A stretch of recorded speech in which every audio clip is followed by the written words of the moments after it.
तमो बन्धमोक्षाश्च यस्मात् अस्य श्री ब्रह्मरुद्रप्रभृतिसुरनरद्वीष शत्रुवात्मकस्य विष्णोर्व्यस्ताः समस्ताः सकलगुणनिधिः सर्वदोषोऽव्यपेतः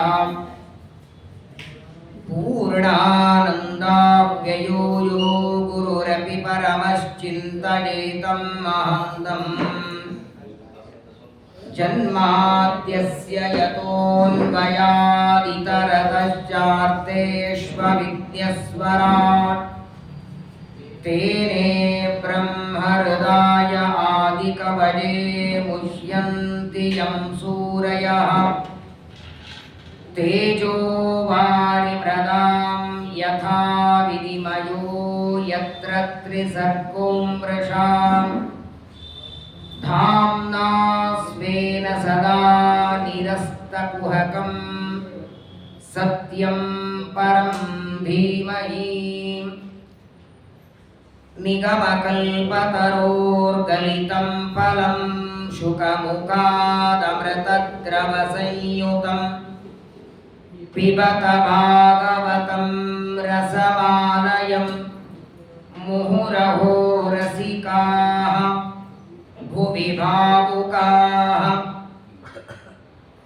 निर्मत्योग्रभवार्णवे निजमनोभीष्टं दिशामीति यः सम्यक् ज्ञापयितुं करेण विलसन् मन्थानमन्नेन च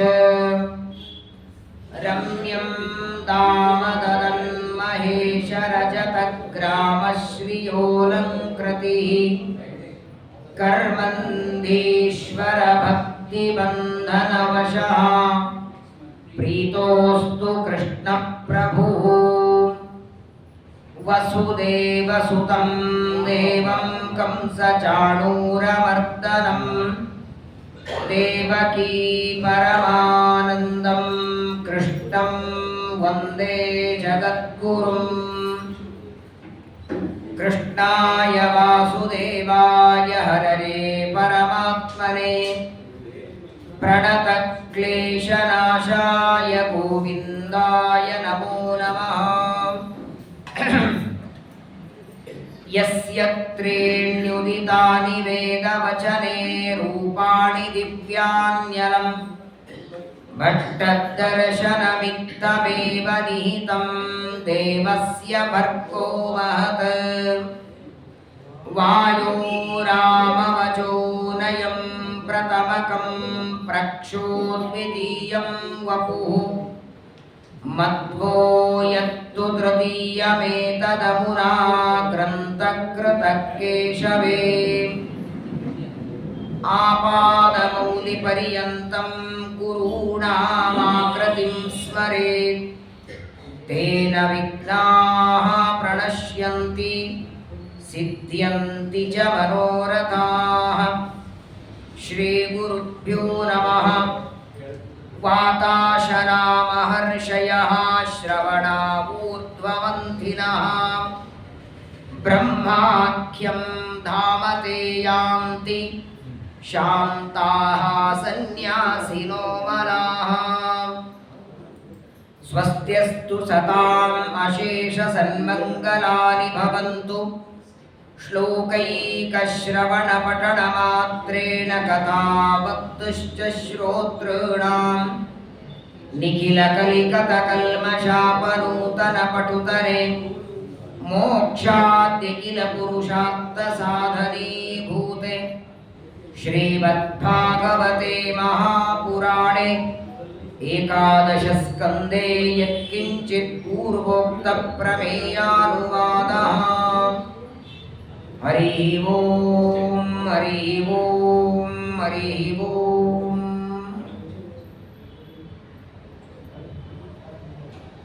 ಶ್ರೀ ಗುರುಭ್ಯೋ ನಮಃ. ಶ್ರೀಮದ್ಭಾಗವತದ ಏಕಾದಶ ಸ್ಕಂದದಲ್ಲಿ ಉದ್ಧವನ ಪ್ರಶ್ನೆ, ಕೃಷ್ಣ ಪರಮಾತ್ಮನ ಉತ್ತರ, ಅದನ್ನು ಉದ್ಧವ ಗೀತಾ ಎಂಬುದಾಗಿ ಕರೀತಾರೆ. ಪರಮಾತ್ಮ ಕಲಿಯುಗದ ಹತ್ತಿರದ ಅವತಾರ ಅಂದರೆ ಕೃಷ್ಣಾವತಾರ. ಕಲಿಯುಗದಲ್ಲಿ ಬರುವ ಎಲ್ಲ ಸಜ್ಜನರು ಕೃಷ್ಣಾಂತ ಸ್ಮರಣೆ ಮಾಡಿದರೆ ಪಾಪಗಳನ್ನು ಎಳೆದು ಬಿಸಾಕ್ತಾನೆ. ನಾರಾಯಣೋ ನಾಮ ನರೋ ನರಾಣಾಂ ಪ್ರಸಿದ್ಧ ಚೋರ ಕಥಿತ ಪೃಥಿವ್ಯಾಂ ಅನೇಕ ಜನ್ಮಾರ್ಚಿತ ಪಾಪ ಸಂಕ್ಷಯಂ ಹರತ್ಯಶೇಷೋ ಸ್ಮೃತಿ ಮಾತ್ರ ದೈವ ಆಚಾರ್ಯರಂತಾರೆ. ಕೇವಲ ನಾಮಸ್ಮರಣೆ ಮಾಡುವ ಮಾತ್ರದಿಂದ ಪಾಪ ಪರಿಹಾರ ಮಾಡುವ ವ್ಯಕ್ತಿ ಯಾರಾದರಿದ್ದರೆ ಪರಮಾತ್ಮನೊಬ್ಬನೇ.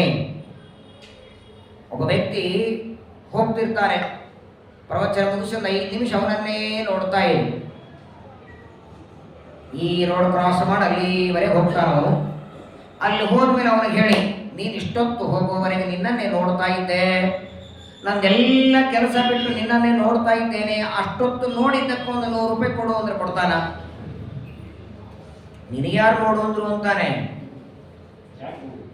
ಮೊದಲನೇದ್ದು ಯಾಕೆ ನೋಡಿದೆ, ಕೆಲಸ ಬಿಟ್ಟು ಯಾಕೆ ನೋಡಿದೆ, ಉಲ್ಟಾ ನೋಡಿದ್ದಕ್ಕೆ ರೊಕ್ಕ ಕೊಡೋಬಿಡಿ, ನನ್ನನ್ನು ಯಾಕೆ ನೋಡಿದೆ, ನಾನೇನು ಕಾಣಿಸ್ತೀನಿ, ಕಣಕ್ ಕಾಣಿಸ್ತೀನ? ನೋಡಿದ್ದಕ್ಕೆ, ನಿನ್ನನ್ನ ನೋಡಿದ್ದೇನೆ ಅಂದ್ರೆ ಸಾಕು, ಅನುಗ್ರಹ ಮಾಡೋನು ದೇವರೊಬ್ಬನೇ. ಅದೇ ದರ್ಶನ. 8ನೇ ತಾರೀಕು ಇಲ್ಲಿಂದ ಕೂತ್ಕೊಂಡು ತಿರುಪತಿಗೆ ಹೋಗಿ ಭಾಗವತ ಪ್ರವಚನ ನಡೀತಿದ್ರು ಬಿಟ್ಟು ನಾನು ಬಂದಿದ್ದೇನೆ ತಿರುಪತಿಗೆ. ಏಕಾದಶಿ ಸ್ಕಂದ ನಡೀತಿದ್ರು ಕೂಡ ಅದನ್ನು ಬಿಟ್ಟು ನಾನು ತಿರುಪತಿಗೆ ಬಂದಿದ್ದೇನೆ ಅಂತ ಹೇಳಿ ಕೇವಲ ದರ್ಶನ ಮಾಡಿಕೊಂಡ್ರೆ, ದರ್ಶನ ಅಂದ್ರೆ ನೋಡೋದು, ಕಣ್ಣಿನಿಂದ ನೋಡಿದ್ದೇನೆ ಅಂದ್ರೆ ಸಾಕು, ಅನುಗ್ರಹ ಮಾಡ್ತಾನೆ ದೇವರು. ಅಂದ್ರೆ ಅವನ ಕಾರುಣ್ಯಕ್ಕೆ ಏನನ್ನು ಬೇಕಂತಾರೆ. ನಾಮಸ್ಮರಣೆ ಮಾಡಿದರೆ, ದರ್ಶನ ಮಾಡಿಕೊಂಡ್ರೆ, ಸ್ಮರಣೆ ಮಾಡಿದರೆ, ನಿಮ್ಗೆ ರೋಗ ಆಗಿದೆ, ನಿಮ್ಮ ಫ್ಯಾಮಿಲಿ ಡಾಕ್ಟರ್ ಯಾರೋ ಇದ್ದಾರೆ, ನಿಮ್ಮ ಅಜ್ಜ ಮುತ್ತಜ್ಜ ನಿಮ್ಮ ತಂದೆ ಎಲ್ಲ ನೋಡೋ, ಆ ಡಾಕ್ಟರ್ ಹೆಸರನ್ನು ಒಂದು ತುಳಸಿ ಮಣ್ಣು ತಗೊಂಡು 108 ಸಲ ಜಪ ಮಾಡಿ ರೋಗ ಹೋಯ್ತಾ?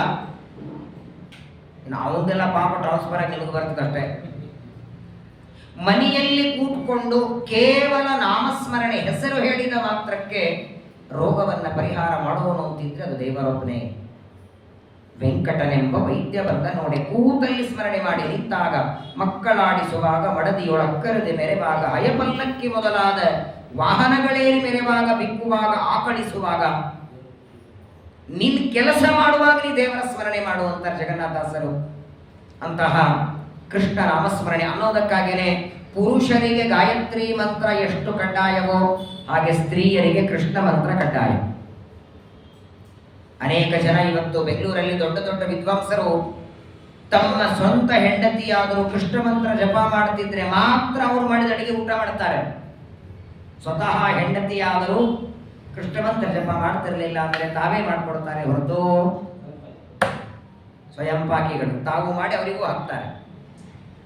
ಕೃಷ್ಣ ಮಂತ್ರ ಬಹಳ ಪರಮ ಪವಿತ್ರವಾದದ್ದು. ಅಂತಹ ಶ್ರೀಕೃಷ್ಣ ಪರಮಾತ್ಮ 106 ವರ್ಷ 6 ತಿಂಗಳವರೆಗೆ ದ್ವಾರಕಾಪಟ್ಟಣದಲ್ಲಿ ತನ್ನ ಆ ದಿವ್ಯವಾದ ಜೀವನವನ್ನು ಮಾಡುತ್ತಿದ್ದಾನೆ. ಬ್ರಹ್ಮಾದಿ ದೇವತೆಗಳೆಲ್ಲ ಬಂದು ಕೃಷ್ಣಾವತಾರ ಮುಗಿಸಿ ಪರಂಧಾಮಕ್ಕೆ ಬರಬೇಕು ಅಂತ ಪ್ರಾರ್ಥನೆ ಮಾಡ್ತಾರೆ. ನಾನು ಉದ್ಧವನಿಗೆ ಉಪದೇಶ ಮಾಡಿ ಬರ್ತೇನೆ, ನೀನು ಹೊರಡು ಅಂತ ಬ್ರಹ್ಮದೇವರಿಗೆ ಆಜ್ಞೆಯನ್ನ ಮಾಡ್ತಾನೆ. ಬ್ರಹ್ಮದೇವರು ಅಲ್ಲಿಂದ ಹೋದ ಮೇಲೆ ತನ್ನ ಕಾಲಿನಿಂದ ದ್ವಾರಕೆಯನ್ನ ಸಮುದ್ರದಲ್ಲಿ ಒತ್ತಿದ, ತಾನೇ ನಿರ್ಮಾಣ ಮಾಡಿದ ವಿಶ್ವಕರ್ಮನಿಂದ ಕಟ್ಟಿಸಿದ ದ್ವಾರಕೆಯನ್ನ ಕಾಲಿನಿಂದ ತುಳಿತಾನೆ. ಎಲ್ಲ ಯಾದವರಿಗೆ ಹೇಳ್ತಾನೆ, ನೀವು ಇಲ್ಲೇ ಹತ್ತಿರದಲ್ಲಿರೋ ಪ್ರಭಾಸ ಕ್ಷೇತ್ರಕ್ಕೆ ಹೋಗಿ ಎಂದ. ಯಾರೂ ದ್ವಾರಕೆಯಲ್ಲಿ ವಾಸ ಮಾಡಬೇಡಿ, ಏತೇವೈ ಸುಮಹೋತ್ಪಾತಾಹ. ಅಷ್ಟೊತ್ತಿಗೆ ಏನಾಯಿತು ಅಂದ್ರೆ ಕೃಷ್ಣ ಪರಮಾತ್ಮ ಕಾಲಿನಿಂದ ದ್ವಾರಕೆಯನ್ನ ಒತ್ತಿದ ಉತ್ಪಾತಗಳು, ಅಪಶಕುನಗಳೆಲ್ಲ ಶುರುವಾಯಿತು. ಬೇರೆ ಬೇರೆ ಅಪಶಕನಗಳನ್ನೆಲ್ಲ ನೋಡಿ ಯಾರೂ ಇಲ್ಲಿ ಇರಬೇಡಿ ಅಂತ ಪ್ರಭಾಸ ಕ್ಷೇತ್ರಕ್ಕೆ ಕಳಿಸ್ತಾರೆ. ದಿವ್ಯವಾದಂತಹದ್ದು ಪ್ರಭಾಸ ಕ್ಷೇತ್ರದ ಮಹಿಮೆ ಹೇಳ್ತಾರೆ. ಯತ್ರ ಸ್ನಾತ್ವಾ ದಕ್ಷಶಾಪ ಗೃಹೀತಃ ಯಕ್ಷ್ಮಣೋದರ. ಚಂದ್ರನಿಗೆ ರೋಗ ಇತ್ತು, ಉದರ ರೋಗ, ಕ್ಷೀಣ ಆಗುವ ರೋಗ ಇತ್ತು. ಅದನ್ನ ಯಾವ ಪ್ರಭಾಸ ಕ್ಷೇತ್ರದಲ್ಲಿ ಸ್ನಾನ ಮಾಡಿ ಕಳ್ಕೊಂಡ. ಅಂತಹ ದಿವ್ಯವಾದ ಪ್ರಭಾಸ ಕ್ಷೇತ್ರದಲ್ಲಿ ಹೋಗಿ ಸ್ನಾನ ಮಾಡಿ ಪಿತೃಗಳಿಗೆ ಶ್ರಾದ್ದವನ್ನ ಮಾಡಿ, ನೀವೆಲ್ಲ ಯಾದವರು ನಿಮ್ಮ ನಿಮ್ಮ ದೇಹವನ್ನ ಬಿಡಿ ಅಂತ ಆಜ್ಞೆ ಮಾಡಿಬಿಟ್ಟ. ಯಾಕಂದ್ರೆ ಕಲಿಯುಗ ಪ್ರಾರಂಭ ಆಗಬೇಕಾದ್ರೆ ಕೃಷ್ಣಾವತಾರದ ಸಮಾಪ್ತಿ ಮಾತ್ರವಲ್ಲ, ಯಾದವರೆಲ್ಲರೂ ದೇಹ ಬಿಟ್ಟು ಪರಂಧಾಮಕ್ಕೆ ಹೋಗಬೇಕು. ಯಾಕಂದ್ರೆ ಅವರೆಲ್ಲ ದೇವತೆಗಳು. ದೇವತೆಗಳ ಅವತಾರರಾದ ಯಾದವರು ಇರುವವರೆಗೂ ಅಧರ್ಮಕ್ಕೆ ಅವಕಾಶ ಇಲ್ಲ. ಅಧರ್ಮದ ಯುಗ ಕಲಿಯುಗ ನಡಿಬೇಕು ಅಂದ್ರೆ ಅನಿವಾರ್ಯವಾಗಿ ಎಲ್ಲ ಯಾದವರನ್ನ ಕಳಿಸಿಕೊಟ್ಟ. ಎಲ್ಲ ಯಾದವರು ಪ್ರವಾಸಕ್ಕೆ ಹೋಗುವಾಗ ಯಾದವರ ಮಧ್ಯದೊಳಗೆ ಗುಂಪಿನಲ್ಲಿ ಇದ್ದವನು ಉದ್ಧವ. ಅವನಿಗೆ ಮಾತ್ರ ಹೋಗ್ಬೇಡ ಅಂತಾನೆ. ನೀನು ಹೋಗ್ಬೇಡ ಅಂದಾಗ ಉದ್ಧವ ಅಂತಾನೆ, ಬ್ರಾಹ್ಮಣ ಶಾಪ ಯಾದವ ಕುಲಕ್ಕೆ ಆದದ್ದಲ್ವಾ, ನಾನು ಯಾದವ, ನಾನು ಪ್ರವಾಸಕ್ಕೆ ಹೋಗಿ ಸಾಧನ ಮಾಡ್ಕೊಡ್ತೇನೆ ಅಂದ್ರೆ ನೀನು ಅಲ್ಲಿ ಹೋಗ್ಬೇಡ, ನೀನು ಮಾತ್ರ ದ್ವಾರಕೆಯಲ್ಲಿ ಉಳುಕೋ ಅಂತ ಹೇಳಿ ಎಲ್ಲರನ್ನ ಪ್ರವಾಸ ಕ್ಷೇತ್ರ ಕಳಿಸಿಕೊಟ್ಟ. ಎಲ್ಲ ಯಾದವರು ಪ್ರವಾಸಕ್ಕೆ ಹೋದ ಮೇಲೆ ದ್ವಾರಕೆಯೊಳಗೆ ಕೃಷ್ಣ ಉದ್ಧವ ಇಬ್ಬರೇ. ಏಕಾಂತದಲ್ಲಿ ಉದ್ಧವ ಪರಮಾತ್ಮನಿಗೆ ಪ್ರಶ್ನೆಯನ್ನ ಕೇಳ್ತಾನೆ. ನಾವೆಲ್ಲ ಮನುಷ್ಯರು ಮಾಡಬೇಕಾದ ಅನೇಕ ವಿಚಾರಗಳು, ಈ ಉದ್ಧವ ಗೀತಾ ಒಂದರ್ಥದಲ್ಲಿ ನಮಗೆ ನಿಮಗೆ ಕೈಪಿಡಿ ಇದ್ದಾರೆ. ಸಂಘದ ಕೈಪಿಡಿ ಇದ್ರೆ ಯಾವ ಪ್ರವಚನ ಇದೆ ಅಂತ ಇಷ್ಟೇ ಗೊತ್ತಾಗತ್ತಲ್ಲಿ, ಯಾರ ಆರಾಧನೆ ಇದೆ, ಯಾರ ಪ್ರವಚನ ಇದೆ, ಯಾವ ಆಚಾರದ್ದು. ಆದರೆ ಈ ಉದ್ಧವ ಗೀತಾ ತೆಗೆದು ನೋಡಿ, ಇದರೊಳಗೆ ಸಂಪೂರ್ಣವಾಗಿ ನಾವು ಬದುಕಿದ 100 ವರ್ಷ ಏನೇನು ಮಾಡಬೇಕು, ಯಾವುದೇ ಹಬ್ಬ ದಿನಗಳ ಬಗ್ಗೆ, ಶ್ರಾದ್ದ ಕರ್ಮಗಳ ಬಗ್ಗೆ, ಹರಿವಾಸರದ ಬಗ್ಗೆ, ತಿಥಿಗಳ ಬಗ್ಗೆ, ಇದರಲ್ಲಿ ಬರದೇ ಇರುವ ವಿಚಾರಗಳೇ ಇಲ್ಲ. ಮಡಿ ಮೈಲಿಗೆಯ ಬಗ್ಗೆ, ಇವತ್ತು ನಾವು ಅನುಷ್ಠಾನ ಮಾಡುವ ವ್ರತ ಉಪವಾಸಗಳ ಬಗ್ಗೆ, ಒಂದರ್ಥದಲ್ಲಿ ಉದ್ಧವ ನಮ್ಮನ್ನೇ ಎದುರುಗಡೆ ಇಟ್ಟುಕೊಂಡು ಕೃಷ್ಣನಿಗೆ ಪ್ರಶ್ನೆಗಳನ್ನ ಕೇಳ್ತಾನೆ. ಹಾಗಾಗಿನೇ ಏಕಾದಶ ಸ್ಕಂದ ಭಾಗವತದಲ್ಲಿ ಬರುವ ಅನೇಕ ವಿಚಾರಗಳು ಅದು ಇವತ್ತಿಗೂ ಬೇರೆ ಬೇರೆ ವಿಚಾರದಲ್ಲಿ. ಶ್ರಾದ್ದಕ್ಕೆ ಬ್ರಾಹ್ಮಣರು ಎಷ್ಟು ಜನ ಇರಬೇಕು, ಎಷ್ಟು ಜನರನ್ನು ಕರಿಬೇಕು, ಶ್ರಾದ್ದದ ಆಮಂತ್ರಣ ಎಷ್ಟು ದಿನ ಮೊದಲು ಕೊಡಬೇಕು, ತಿಂಗಳ ಮೊದಲೋ, ವಾರ ಮೊದಲೋ, ವರ್ಷ ಮೊದಲೋ. ಇವತ್ತು ಶ್ರಾದ್ದ ಊಟ ಮಾಡಿ ಬಂದ್ರೆ ಮುಂದಿನ ವರ್ಷ ಬರ್ಬೇಕಾಚಾರ ಅಂತ ಅವತ್ತೇ ಹೇಳ್ಬಿಡ್ತಾರೆ. ಪ್ರತಿಯೊಂದು ವಿಚಾರಗಳನ್ನ ಉದ್ಧವನಿಗೆ ಉಪದೇಶ ಮಾಡ್ತಾನೆ. ಮೊದಲು ಉದ್ಧವ ಕೇಳಿದ ಮೊಟ್ಟ ಮೊದಲನೇ ಪ್ರಶ್ನೆ, ಜ್ಞಾನ, ಭಕ್ತಿ, ವೈರಾಗ್ಯ ಅಂತ 3 ಇರ್ತದೆ.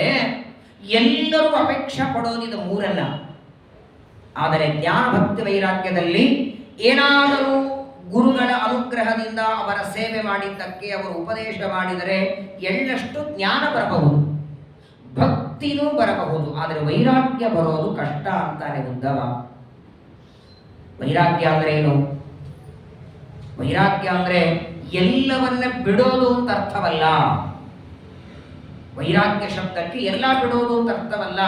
ಎಲ್ಲ ವಸ್ತುಗಳ ಮೇಲೆ ಏನಿದು ನನ್ನದು ಅಂತ ಆಸಕ್ತಿ, ವ್ಯಾಮೋಹ ಇದೆ, ಇದು ನನ್ನದು ಅಂತೇನು ಅಭಿಮಾನ, ಪ್ರೀತಿ ಇದೆ, ಅದನ್ನ ಬಿಡೋದನ್ನ ವೈರಾಗ್ಯ ಅಂತ ಕರೆಯೋದು. ಒಂದು ಎಲೆ ಬಿಟ್ಕೊಳ್ಳಿಕ್ಕೆ ರೆಡಿ ಇಲ್ಲ. ಊಟ ಮಾಡಿ ಬಿಸಾಕುವ ಎಲೆ ಅದು ನಂದು, ನಾನು ಹಿಡಿದದ್ದು, ನಾನು ಕೂತ್ಕೊಳ್ಳಿಕ್ಬೇಕನ್ನೋದು. ದೇಹದ ಮೇಲೆ, ಇಂದ್ರಿಯಗಳ ಮೇಲೆ, ಉಡುವ ಬಟ್ಟೆ ಮೇಲೆ ಅಭಿಮಾನ ಎಲ್ಲಿವರೆಗೆ ಇರುತ್ತೋ ಅಲ್ಲಿವರೆಗೆ ದುಃಖ. ಅಭಿಮಾನ ಹೋಗೋದು ಹೇಗೆ, ವೈರಾಗ್ಯ ಹೇಗೆ ಬರ್ತದೆ ಅಂತ ಕೇಳ್ತಾನೆ ಉದ್ಧವ. ಎಷ್ಟು ಸಣ್ಣ ಸಣ್ಣ ವಿಚಾರದಲ್ಲಿ ಮನುಷ್ಯನಿಗೆ ಆಸಕ್ತಿ ಇರ್ತದೆ. ಈ ಪ್ಲಾಸ್ಟಿಕ್ ಡಬ್ಬಿಗಳಲ್ಲಿ ಏನಾದರೂ ಮಾರೋದಕ್ಕೆ ಬರ್ತವಲ್ಲ, ಅಂಥದ್ದು ಏನಾದರೂ ಬಂದ್ರೆ ಆ ಒಳಗಿನ ಪದಾರ್ಥ ಮುಗಿದ್ರೆ ಆ ಡಬ್ಬಿ ಬಿಸಾಕೋದಿಲ್ಲ. 90% ಯಾರದೇ ಮನೆಗೆ ಹೋಗಿ ನೋಡಿ, ಬಳಸುವ ವಸ್ತುಗಳಕ್ಕಿಂತ ಬಳಸದೇ ಇರೋದೇ ಹೆಚ್ಚಿರ್ತದೆ. ಪ್ರತಿನಿತ್ಯದಲ್ಲಿ ಬಳಸೋದೇನು? ಬೆಳಗ್ಗೆ ಎದ್ದು ರಾತ್ರಿ ಮಲಗುವವರೆಗೆ ಊಟಕ್ಕೊಂದೆರಡು ಪಾತ್ರೆ, ತಟ್ಟೆ, ತಾಲಿ, ಪಂಚಪಾತ್ರೆ, ಉದ್ದರಣಿ, ದೇವರ ಪೂಜೆಗೆ 2 ಪಂಚೆ, 2 ಧೋತ್ರ, 1 ಹಾಸಿಗೆ. ಅದು ಬಿಟ್ಟು ಎಷ್ಟಿರ್ತಾವೆ ಹೇಳಿ ಬಳಸದೇ ಇರೋದು? ಮತ್ತೆ ಹೆಂಗ್ ವಿಚಿತ್ರ ಅಂದ್ರೆ, ತಾನು ಬಳಸಲ್ಲ, ಅದರ ಅವಶ್ಯಕತೆ ಯಾರಿಗಿದೆ? ಸ್ವಂತ ಮನೆ ಇದ್ರೆ ಸಮಸ್ಯೆ ಇಲ್ಲ, ಬಾಡಿಗೆ ಮನೆ ಇದ್ರೆ ಅದನ್ನ ಈ ಮನೆಯಿಂದ ಒಯ್ಯೋದು, ಆ ಮನೆಗೆ ಇಡೋದು, ಅದಕ್ಕೆ ದೊಡ್ಡ ಮನೆ ಹಿಡಿಯೋದು. ಯಾವಾಗ ಬರೋದಂತಾನೆ ಉದ್ಧವ ಕೇಳ್ತಾನೆ. ಮನುಷ್ಯನಿಗೆ ವೈರಾಗ್ಯ ಬರೋದಕ್ಕೆ ಉಪಾಯ ಏನು, ಹೇಗೆ ಬರ್ತದೆ, ಸಾಕು ಇದು ಬೇಡ ಅನ್ನೋದು ಹೇಗೆ ಸಾಧ್ಯವಾಗುತ್ತೆ ಅಂತ ಪರಮಾತ್ಮನಿಗೆ ನಮ್ಮೆಲ್ಲರ ಪರವಾಗಿ ಕೇಳ್ತಾನೆ. ಪರಮಾತ್ಮ ಹೇಳಿದ, ನೋಡು ಉದ್ಧವ, ಬಹಳ ಮಹತ್ವದ ಪ್ರಶ್ನೆಯನ್ನ ಮಾಡಿದ್ದಿ, ಅಷ್ಟು ಸುಲಭವಾಗಿ ಬರಲ್ಲ ಅಂತಾನೆ. ಯಾಕಂದ್ರೆ ಮನುಷ್ಯನಿಗೆ ಯಾವುದೇ ಪದಾರ್ಥ ಅದು ತನ್ನದೇ ಆಗಿರಲಿ, ತನ್ನವರದೇ ಇರಲಿ.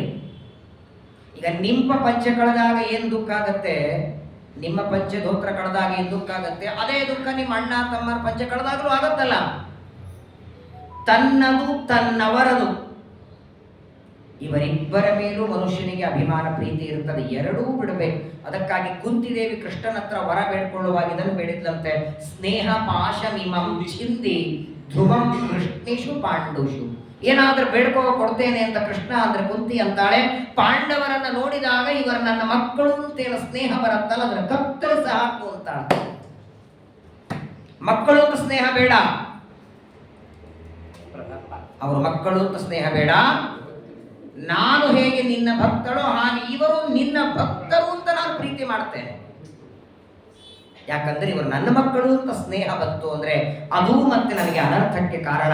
ಹಾಗಾಗಿ ಒಂದೊಂದು ವಸ್ತುಗಳಲ್ಲಿ ಬರುವ ಸ್ನೇಹ ಅದನ್ನು ಹೇಗೆ ಬಿಡಬೇಕು, ಹೇಗೆ ವೈರಾಗ್ಯ ಬರ್ತದೆ ಅಂತ ಉದ್ಧವ ಪರಮಾತ್ಮನಿಗೆ ಪ್ರಶ್ನೆಯನ್ನು ಕೇಳಿದಾಗ ಮೊಟ್ಟ ಮೊದಲನೇದಾಗಿ ಕೃಷ್ಣ ಹೇಳ್ತಾನೆ, ನೋಡು ಉದ್ಧವ, ವೈರಾಗ್ಯ ಬರೋದಕ್ಕೆ ಅನೇಕ ದಾರಿಗಳಿವೆ. ಮನುಷ್ಯನಿಗೆ ವೈರಾಗ್ಯ ಬರೋದಕ್ಕೆ, ಅಭಿಮಾನ ಬಿಡೋದಕ್ಕೆ ಅನೇಕ ದಾರಿಗಳು. ಈಗ ನೋಡಿ, ನಾನು ನಿನ್ನೆ ಒಂದು ಮಾತು ಹೇಳಿದೆ, ಯಾವುದೇ ಒಂದು ವಸ್ತು ಇದು ನನಗೆ ಬೇಡ ಅಂತ ನಾವು ಹೇಳೋದು ಯಾವಾಗ, ಆ ವಸ್ತುವಿನಿಂದ ನನಗೆ ಹಾನಿ ಇದೆ, ತೊಂದರೆ ಇದೆ, ಆಗ ಅದನ್ನು ಬೇಡ ಅಂತೀವಿ. ಹೊಸ ಚಪ್ಪಲಿಯನ್ನು ತಗೊಂಡು ಬಂದ್ರಿ, ಒಂದು ದಿನ ಹಾಕೊಂಡು ಬಂದ್ರಿ, ಅದೆಲ್ಲೋ ಕಾಲಿಗೆ ತಿವಿತಾ ಇದೆ, ಎಲ್ಲೋ ಕಾಲಿಗೆ ತಾಗ್ತಾ ಇದೆ, ಅದು 100 ರೂಪಾಯಿ ಕೊಟ್ಟು ತಂದ್ರು, ನಿಮ್ಮ ಕಾಲಿಗೆ ತೊಂದರೆ ಆಗ್ತಿದ್ರಿ, ಇದು ಬೇಡ, ಇನ್ನೊಂದು ತಗೊಂಡ್ಬರೋಣ ಅಂತೀರಿ. ಎಲ್ಲಿವರೆಗೆ ಒಂದು ವಸ್ತುವಿನ, ಅದು ಯಾರೇ ವಸ್ತುನೇ ಆಗಿರಲಿ, ವ್ಯಕ್ತಿನೇ ಇರಲಿ. ಈಗ ಒಬ್ಬ ವ್ಯಕ್ತಿ ಇದ್ದಾನೆ, ತುಂಬಾ ಅವನ ಮೇಲೆ ಪ್ರೀತಿ ಮಾಡ್ತಾರೆ, ಎಲ್ಲಿವರೆಗೆ ಪ್ರೀತಿ ಮಾಡ್ತೀರಿ ಗೊತ್ತಾ? ಪ್ರಪಂಚ ಹೇಗಿದೆ ಅಂದ್ರೆ, ಇವತ್ತು ಬೇಕಾದ ವ್ಯಕ್ತಿ ನಾಳೆ ಅವನೇ ಬೇಡಾದವಾಗ್ತಾನೆ. ಯಾವಾಗ ಆಗ್ತಾನೆ? ವಿರೋಧಿ ಯಾವಾಗ ಆಗ್ತಾನೆ? ಏನು ಬೇಡ, ಒಬ್ಬ ವ್ಯಕ್ತಿ ವಿರೋಧಿ ಆಗೋದಕ್ಕೆ ಏನು ಬೇಡ, ನಿಮ್ಮಲ್ಲಿರುವ ಒಂದು ತಪ್ಪು ಹೇಳಿದ್ರೆ ಸಾಕು.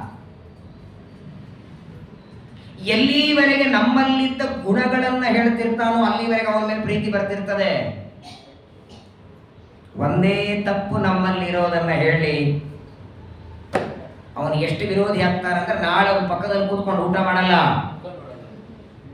ಮುಖ ನೋಡೋದಿರಲಿ, ಊಟ ಮಾಡಲ್ಲ. ಒಂದೇ ತಪ್ಪು ನಮ್ಮಲ್ಲಿರೋದು, ಇವ್ರು ಹೆಂಗ್ ಮಾಡ್ತಾರೆ ಸಾಕು. ಹಾಗಾಗಿ ಕಲಿಯುಗದೊಳಗೆ ಪ್ರೀತಿ ಬರೋದಕ್ಕೂ, ಒಬ್ಬ ವ್ಯಕ್ತಿಯ ಮೇಲೆ ವಿರೋಧ, ಸಿಟ್ಟು ಬರೋದಕ್ಕೂ ಕ್ಷಣ ಕ್ಷಣದಲ್ಲಿ ಬರ್ತಾ ಹೋಗುತ್ತೆ. ಆದರೆ ಇದು ಬೇಡ ಅಂತ ಬಿಡೋದಕ್ಕೆ ಅದು ವೈರಾಗ್ಯ ಅನ್ನಲ್ಲ. ನೋಡಿ, ವೈರಾಗ್ಯದಲ್ಲಿ 3 ಇದೆ. ಅನೇಕ ಸಲ ನೀವೆಲ್ಲ ಕೇಳಿರ್ತೀರ, ಅಭಾವ ವೈರಾಗ್ಯ, ಪ್ರಸೂತಿ ವೈರಾಗ್ಯ, ಸ್ಮಶಾನ ವೈರಾಗ್ಯ. ಅಭಾವ ವೈರಾಗ್ಯ ಅಂದ್ರೆ ಯಾವ ವಸ್ತು ತನ್ನತ್ರ ಭೋಗ ಮಾಡ್ಲಿಕ್ಕೆ ಇಲ್ಲ ಅಂತ ಭೋಗ ಮಾಡಲ್ಲ. ಆಚಾರ ನಾವು ಗಾಡಿ ಮೇಲೆ ಓಡಾಡೋದೇ ಇಲ್ಲ, ನಡ್ಕೋದೇ ಬರ್ತೀವಿ, ಗಾಡಿ ಇಲ್ಲ ನಿನ್ನ ಹತ್ರ, ಗಾಡಿ ಇಲ್ಲ ಅನ್ನೋದಕ್ಕಾಗಿ ಮನೆಯಿಂದ ಇಲ್ಲಿವರೆಗೆ ನಡ್ಕೊಂಡು ಬರ್ತಿದ್ದು ವೈರಾಗ್ಯ ಅಲ್ಲ, ಅದು ಅಭಾವ ವೈರಾಗ್ಯ.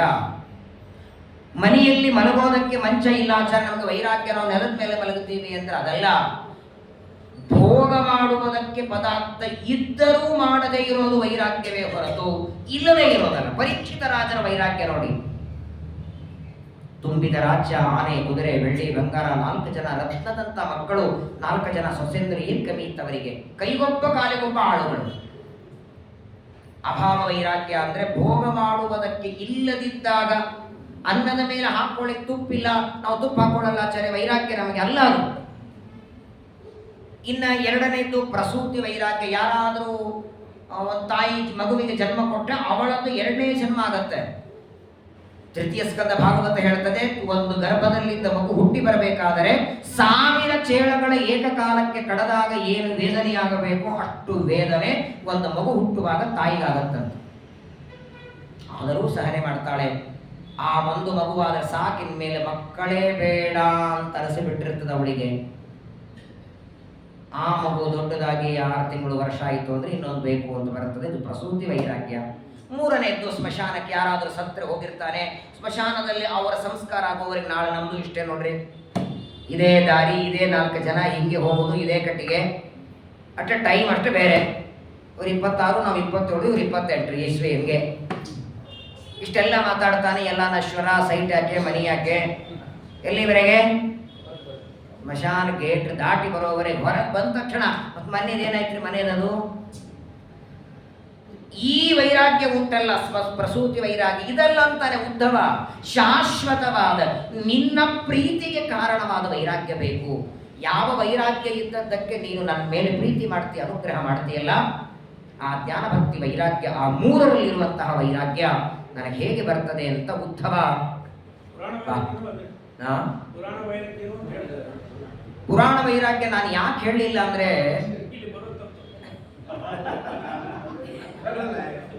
ಸಮಯ ಅಲ್ಲ. ಪುರಾಣ ವೈರಾಗ್ಯ ಅಂದ್ರೆ ನೀವೆಲ್ಲ ತಿಳ್ಕೊಂಡದ್ದೇನು?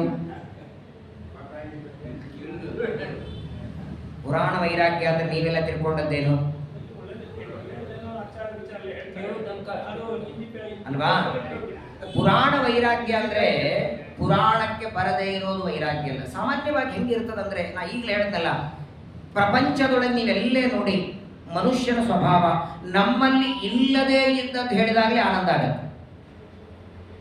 ನಮ್ಮಲ್ಲಿ ಇಲ್ಲದೇ ಇದ್ದದ್ದು ಹೇಳಿದ್ರೆ ಆನಂದ ಆಗತ್ತೆ. ನಾಳೆ ಬೆಳಗ್ಗೆ 6 ಗಂಟೆಗೆ ಎದ್ದು ನಿರ್ಮಾಲ್ಯ ವಿಸರ್ಜನೆ ಮಾಡಿ 9 ಗಂಟೆ ಕಾಫಿ, 12 ಗಂಟೆಗೆ ಒಂದಿಷ್ಟು ಹೇಳಿಬಿಟ್ರಲ್ಲ, 3 ಗಂಟೆ ತನ ಏನೋ ಒಂದು 2 ಸಲ ತಿಂದು ಉಂಡು ಮಾಡಿ ಹೊಟ್ಟೆ ಗ್ರಹಣ ಮಾಡಿ ಮತ್ತೆ ನೀನೇ ಹೆಂಗಾಯ್ತ್ರಿ? ಅಯ್ಯೋ ಬೆಳಗ್ಗಿಂದ ಏನೂ ತಗೊಳ್ಳಿಲ್ಲ ನಾನು. ಇದು ಪ್ರಪಂಚದ ವಿಚಿತ್ರ. ಪುರಾಣಗಳಲ್ಲಿ ಯಾಕೆ ಪುರಾಣ ವೈರಾಗ್ಯ ಅಂದ್ರೆ ಅವ್ರು ಖಡಾಖಂಡಿತವಾಗಿ ಹೇಳಿಬಿಡ್ತಾರೆ, ಹೀಗಿರ್ತದೆ ಹೀಗಿರ್ತದೆ, ಇಷ್ಟೊತ್ತಿಗೆ ಬರ್ತಾನೆ, ಹಿಂಗೆ ಹೋಗ್ತಾನೆ, ಹಿಂಗಿರ್ತದೆ. ಬೇಡಪ್ಪ ಹೋದ್ರಲ್ಲ ಇದೇ ವೈರಾಗ್ಯದ ಮಾತು ಹೇಳ್ತಾರೆ ಅಂತ ಬೇಡವೇ ಪುರಾಣಕ್ಕೆ ಹೋಗೋದು ಅಂತ ಅನಿಸ್ಬಿಡ್ತದೆ. ಯಾಕೆಂದ್ರೆ ಸಾಮಾನ್ಯವಾಗಿ ನೋಡಿ, ವೇದವ್ಯಾಸ ದೇವರ ಪುರಾಣಗಳ ಸ್ಟೈಲ್ ಹೆಂಗಿದೆ ಅಂದ್ರೆ ರೋಚನಾರ್ಥಂ ಫಲಶ್ರುತಿ. ವಾಸ್ತವಿಕವಾಗಿ ಒಂದು ಮಾತಿದೆ ಜ್ಯೋತಿಷ್ಯ ಶಾಸ್ತ್ರದಲ್ಲಿ, ಒಬ್ಬ ವ್ಯಕ್ತಿಯ ಜಾತಕ ನೋಡುವಾಗ ಜಾತಕದಲ್ಲಿ ಏನಾದರೂ ಗಂಡಾಂತರ ಇದ್ರೆ ಅದನ್ನು ಹೇಳಬಾರದು ಅಂತಿದೆ. ಮೊದಲನೇದ್ದು, ಸಣ್ಣ ವಯಸ್ಸಲ್ಲಿ ಜಾತಕ ನೋಡಲೇಬಾರ್ದು. ಇವಾಗೇನು 2 ವರ್ಷ ಮಕ್ಕಳ ಜಾತಕ ಅಂತ ತೋರಿಸ್ತಾರೆ, ಏನು ಹೇಳ್ಬೇಕಲ್ಲಿ? ಮಕ್ಕಳಿಗೆ ಅಭ್ಯಾಸಕ್ಕಾಗಿ ಮಾತ್ರ. ಅತೀ ಕಠಿಣ ಸಮಸ್ಯೆ ಇದ್ದಾಗ ಜಾತಕವನ್ನು ನೋಡಿ, ಅದರಲ್ಲಿಯೂ ಕೂಡ ಏನಾದರೂ ದೊಡ್ಡ ಗಂಡಾಂತರ ಇದ್ರೆ ಅದನ್ನು ಹೇಳುವ ರೀತಿ ಬೇರೆ. ಯಾಕಂದ್ರೆ ಒಂದು 10 ವರ್ಷ ಆದ್ಮೇಲೆ ನೀವು ಮರಣ ಬರೋದಿರ್ತದೆ, ಇವರ ಆಚಾರ ಹೇಳೋದ್ರಿಂದ ಆವತ್ತೇ ಹಾರ್ಟ್ ಅಟ್ಯಾಕ್ ಆಗಿ ಹೋದ ಅಂದ್ರೆ ಮನುಷ್ಯನಿಗೆ 2ರಿಂದಲೂ ಅತಿ ಆನಂದ ಆದರೂ ತಡ್ಕೊಳಿಕ್ಕಾಗಲ್ಲ, ಅತಿ ದುಃಖ ಆದರೂ ತಡ್ಕೊಳಿಕ್ಕಾಗಲ್ಲ.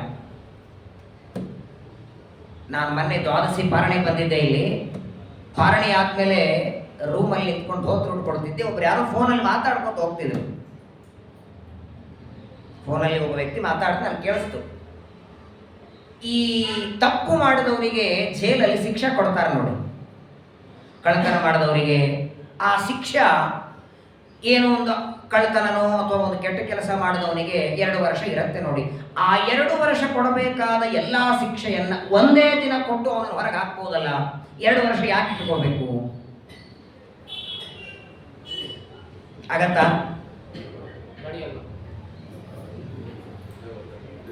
ದೇವರ ಒಂದು ಅನುಗ್ರಹವನ್ನು ಅವರೇನೋ ಬೇರೆ ವಿಚಾರ ಮಾತಾಡ್ತಿದ್ರು, ನನ್ನ ತಲೆ ತಕ್ಷಣ ಹೊಳೆದದ್ದು ದೇವರ ಉಪಕಾರ ಎಷ್ಟು ಅಂತ. ವಾಸ್ತವಿಕವಾಗಿ ನಾವೇನು ಪ್ರತಿನಿತ್ಯ ಬೆಳಗ್ಗಿಂದ ರಾತ್ರಿವರೆಗೆ ಏನಾದರೂ ಒಂದು ಅಲ್ಪ ಸ್ವಲ್ಪ ದುಃಖ ಆಗಿದ್ರೆ ಇದು ದೇವರ ಅನುಗ್ರಹ ಅನ್ಕೊಳ್ಳಿ. ವಾಸ್ತವಿಕವಾಗಿ ನಾವು ಇವತ್ತಿನವರೆಗೆ, ಇವತ್ತಿನ ಕೂತವರೆಲ್ಲ 40-50 ವರ್ಷದವರಿದ್ದೇವೆ.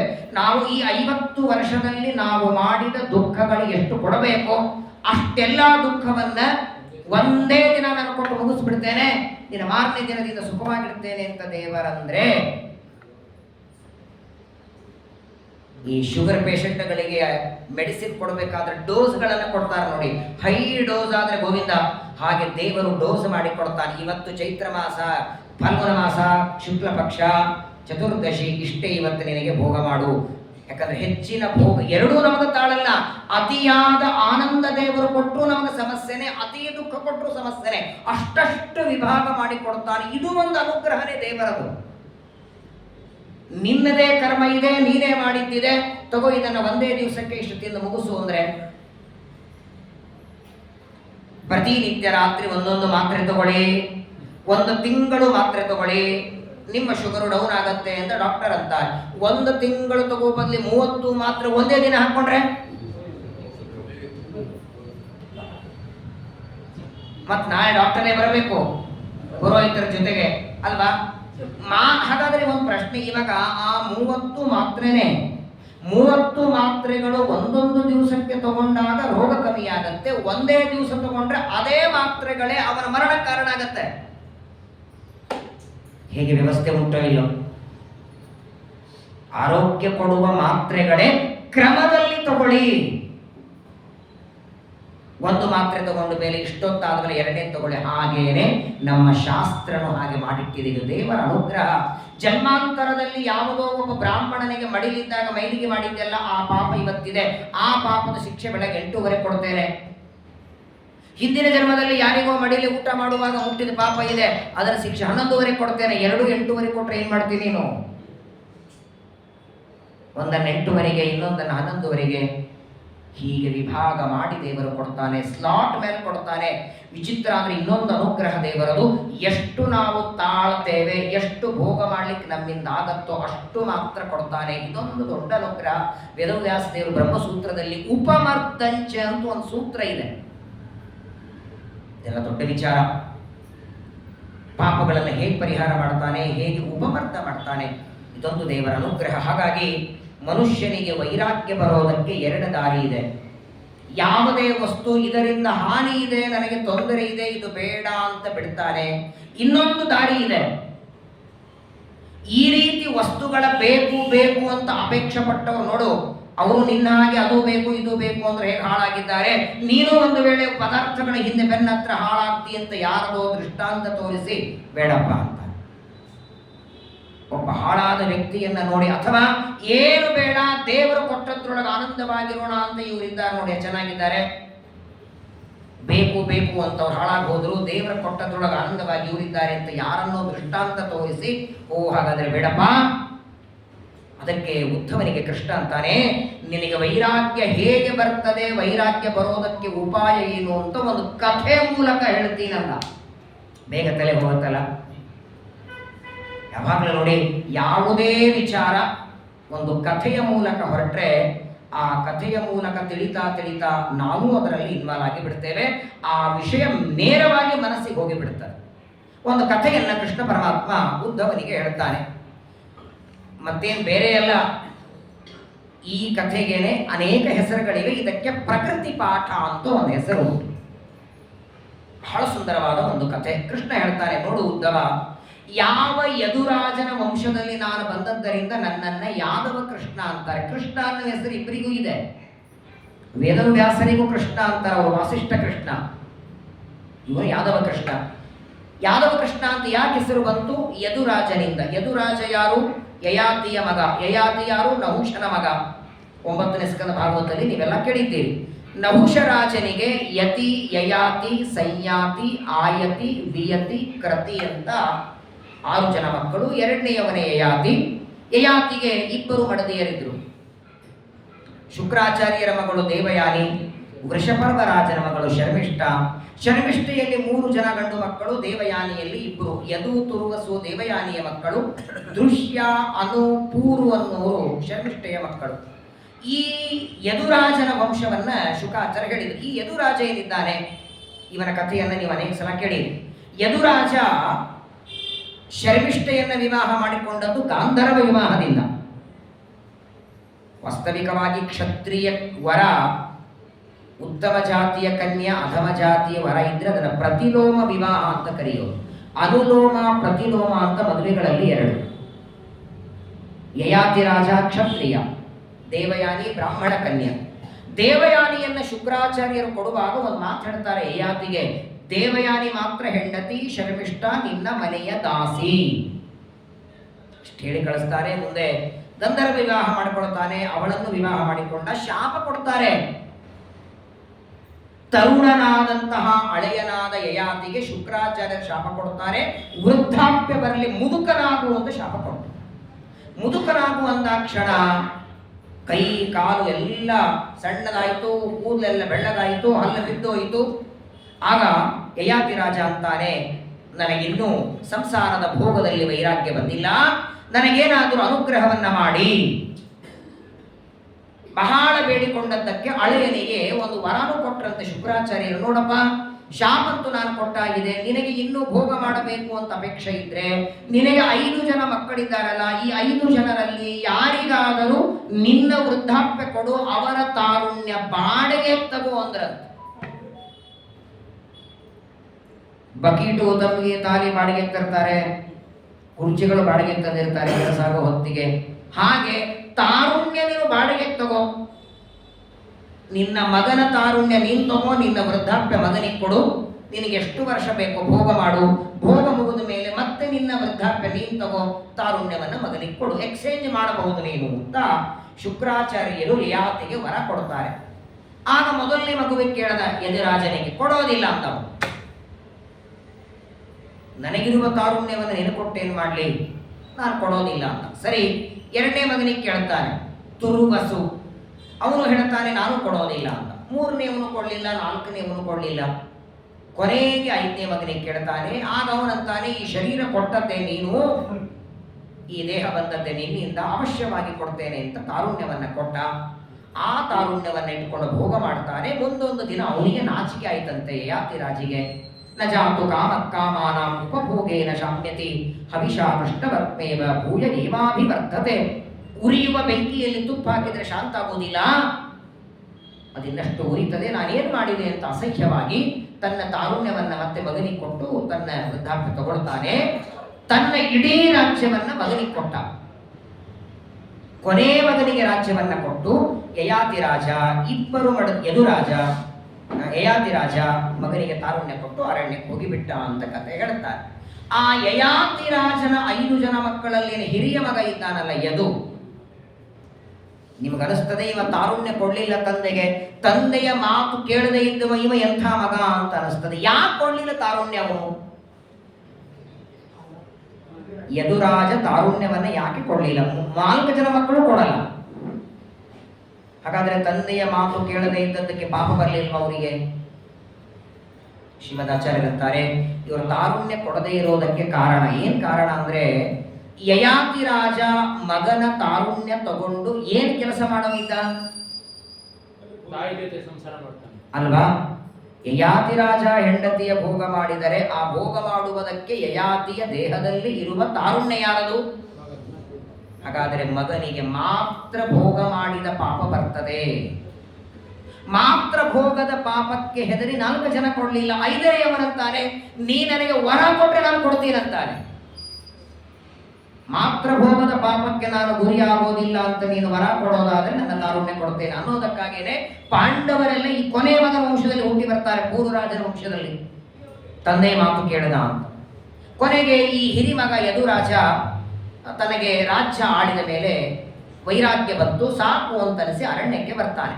ಯಯಾತಿ ರಾಜನ ಹಿರಿಯ ಮಗನಾದ ಯದುರಾಜ ಅರಣ್ಯದಲ್ಲಿ ಓಡಾಡುತ್ತಿದ್ದ ಒಂದು ಸಲ ಏನಾಯಿತು, ಆ ಅರಣ್ಯದೊಳಗೆ ಒಬ್ಬ ಅವಧೂತರು ಹೊರಟಿದ್ರು. ಅವಧೂತರು ಅಂದ್ರೆ ಯತಿಗಳು, ಸನ್ಯಾಸಿಗಳಂಗಿದ್ದಾರೆ. ಏನು ಅವರಿಗೆ ಬೇಕು ಅಂತ ಅಪೇಕ್ಷೆ ಇರೋದಿಲ್ಲ, ಯಾರ ಹೆಂಡತಿ ಮಕ್ಕಳಿರೋದಿಲ್ಲ, ಯಾರ ಬೈಯೋರಿಲ್ಲ, ಹೇಳೋರಿಲ್ಲ. ಏನಾದರೂ ಸಿಕ್ಕರೆ ತಿಂತಾರೆ, ಆಹಾರ ಇಲ್ಲ ಅಂದ್ರೆ ಇಲ್ಲ. ಅಂಥವ್ರು ಯಾರಾದ್ರೂ ಕಂಡ್ರೆ ಅವಧೂತರು ಅಂತಾರೆ. ಅಂತಹ ಒಬ್ಬ ಅವಧೂತರನ್ನ ಅರಣ್ಯದಲ್ಲಿ ಬೇಟೆಗಾಗಿ ಬಂದಂತಹ ಯದುರಾಜನಿಗೆ ಒಬ್ಬ ಅವಧೂತರ ದರ್ಶನ ಆಯಿತು. ಕುದುರೆಯಿಂದ ಕೆಳಗಿಳಿತಾನೆ, ಹೋಗಿ ನಮಸ್ಕಾರ ಮಾಡ್ತಾನೆ, ಅವಧೂತರ ಜೊತೆಗೆ ಮಾತಾಡ್ತಾನೆ. ತಾವು ಯಾರು ಅಂತ ಕೇಳ್ತಾನೆ. ಯಾರು, ಎಲ್ಲಿಂದ ಬಂದೀರಿ, ನಿಮ್ಮ ಹೆಸರೇನು? ಈ ಘೋರವಾದ ಅರಣ್ಯದೊಳಗೆ ಎಲ್ಲಿ ನೋಡಿದಲ್ಲಿ ಹುಲಿ, ಸಿಂಹ, ಚಿರತೆ ಪ್ರಾಣಿಗಳು ಒಬ್ಬಂಟಿಕರಾಗಿ ಓಡಾಡ್ತಿದ್ದೀರಿ, ಭಯ ಇಲ್ವಾ ನಿಮಗೆ? ನಿಮ್ಮ ಮುಖ ನೋಡಿದರೆ, ನಿಮ್ಮ ಮುಖದಲ್ಲಿ ಆ ನಗು ನೋಡಿದರೆ ನನಗೆ ಎಷ್ಟು ಆನಂದ ಆಗ್ತಿದೆ, ಇಷ್ಟು ಸಂತೋಷದಿಂದ ಇರ್ಲಿಕ್ಕೆ ಹೆಂಗ್ ಸಾಧ್ಯ ಅಂದ. ಒಂದಿಲ್ಲ ಒಂದು ಚಿಂತೆ, ಒಂದಿಲ್ಲ ಒಂದು ಕಷ್ಟ, ಒಂದಿಲ್ಲ ಒಂದು ತಾಪ ಮನುಷ್ಯನಿಗಿದ್ದೇ ಇರ್ತದೆ, ಯಾರೇ ಇರಲಿ. ಯಾವ ದುಃಖ ತಾಪಗಳು ನನಗಿಲ್ಲ ಅಂತ 2 ಕೈ ಮೇಲ್ ಮಾಡಿ ಹೇಳೋರು ಒಬ್ಬರಾದ್ರಿದ್ದಾರೆ? ಸಣ್ಣದೋ ದೊಡ್ಡದೋ ಹೆಚ್ಚು ಕಮ್ಮಿನೋ ತನ್ನ ಬಗ್ಗೆನೋ ಮಕ್ಕಳ ಬಗ್ಗೆನೋ ಒಂದಿರಲೇಬೇಕು. ಒಂದಿಲ್ಲ ಒಂದು ತಾಪಕ್ಕೆ, ಒಂದಿಲ್ಲ ಒಂದು ಅಪೇಕ್ಷೆಗೆ ಎಲ್ಲರೂ ಬಲಿಯಾಗಿದ್ದಾರೆ. ನಿಮಗೆ ಬೇಕು ಅಂತ ಅಪೇಕ್ಷೆ ಇಲ್ಲ, ಯಾರಾದರೂ ಕೊಡ್ಲಿಲ್ಲ ಅಂದ್ರೆ ಸಿಟ್ಟು ಬರೋದಿಲ್ಲ. ಇದು ಹೆಂಗ್ ಸಾಧ್ಯ ಅಂತ ಯದುರಾಜ ಅರಣ್ಯದಲ್ಲಿ ಸಂಚಾರ ಮಾಡುವಂತಹ ಅವಧೂತರಿಗೆ ಕೇಳ್ತಾನೆ, ನಿಜವಾಗಿ ಹೇಳಿ, ಯಾಕಂದ್ರೆ ನಿಮ್ಮಾಗ ನಾನು ಆಗಬೇಕು ಅಂತ ಅಪೇಕ್ಷೆ ಇದೆ ಅಂದ.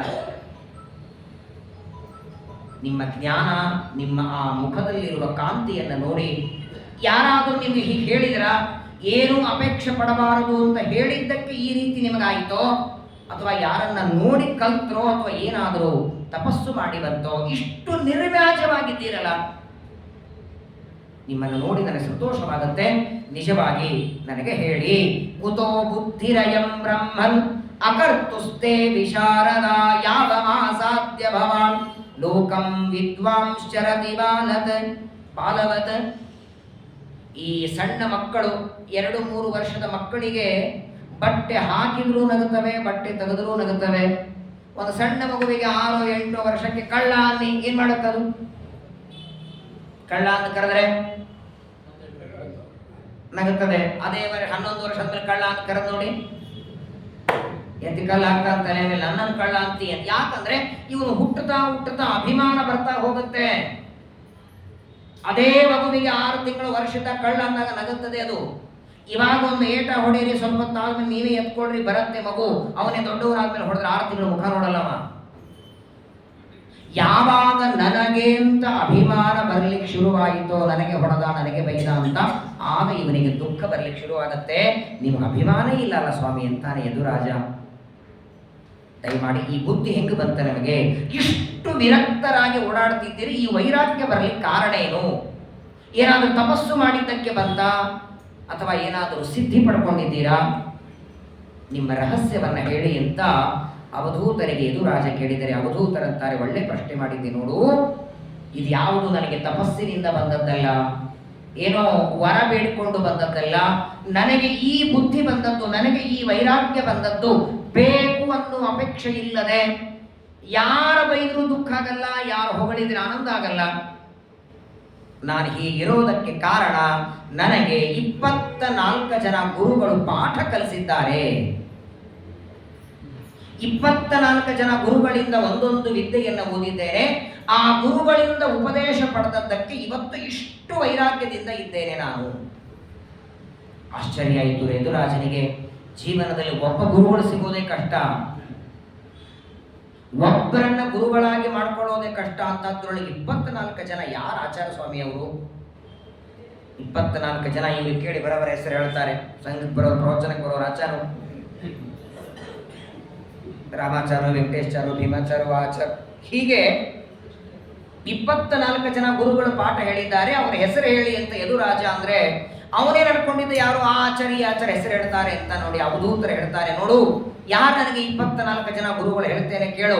ಮೊದಲನೇದ್ದು ಪೃಥ್ವಿ, 2ನೇದ್ದು ವಾಯು, 3ನೇದ್ದು ಆಕಾಶ, 4ನೇದ್ದು ನೀರು, 5ನೇದ್ದು ಬೆಂಕಿ, 6ನೇದ್ದು ಚಂದ್ರ, 7ನೇದ್ದು ಸೂರ್ಯ, 8ನೇದ್ದು ಕಪೋತ ಅಂದ್ರೆ ಪಾರಿವಾಳ, 9ನೇದ್ದು ಅಜಗರ ಸರ್ಪ ಹೆಬ್ಬಾವು, ಆಮೇಲೆ ಒಂದು ಸಮುದ್ರ, ಪತಂಗ ಅನ್ನುವ ದೀಪದ ಹುಳ, ಜೇನು ಹುಳ ಬಿಡಿಸುವ ವ್ಯಕ್ತಿ, ಒಂದು ಆನೆ, ಒಂದು ಸಣ್ಣದಾದ ಮೀನು, ಒಂದು ಸಣ್ಣದಾದಂತಹ 6 ತಿಂಗಳದ ಮಗು, ಒಂದು ಜಿಂಕೆ, ಪಿಂಗಲ ಅನ್ನುವಂತಹ ಒಬ್ಬ ವೇಶ್ಯಾಸ್ತ್ರೀ, ಕುರರ ಅಂತ ಒಂದು ಪಕ್ಷಿ, ಸಣ್ಣದಾದಂತಹ ಒಬ್ಬ ಕನ್ಯಾಮಣಿ, ಅವಳ ಕೈಯಲ್ಲಿರುವಂತಹ ಬಳೆ, ಹಾಗೆ ಬಾಣ ಮಾಡುವ ವ್ಯಕ್ತಿ, ಅದರ ಜೊತೆಗೆ ಊರ್ಣನಾಭಿ ಎನ್ನುವ ಹುಳ, ಹಾಗೆ ಸುಪೇಶ ಅಂದ್ರೆ ಕರಳಿ ಹುಳ. ಇವರೇ 24 ಜನ ನನಗೆ ಪಾಠ ಕಲಿಸಿದವರು.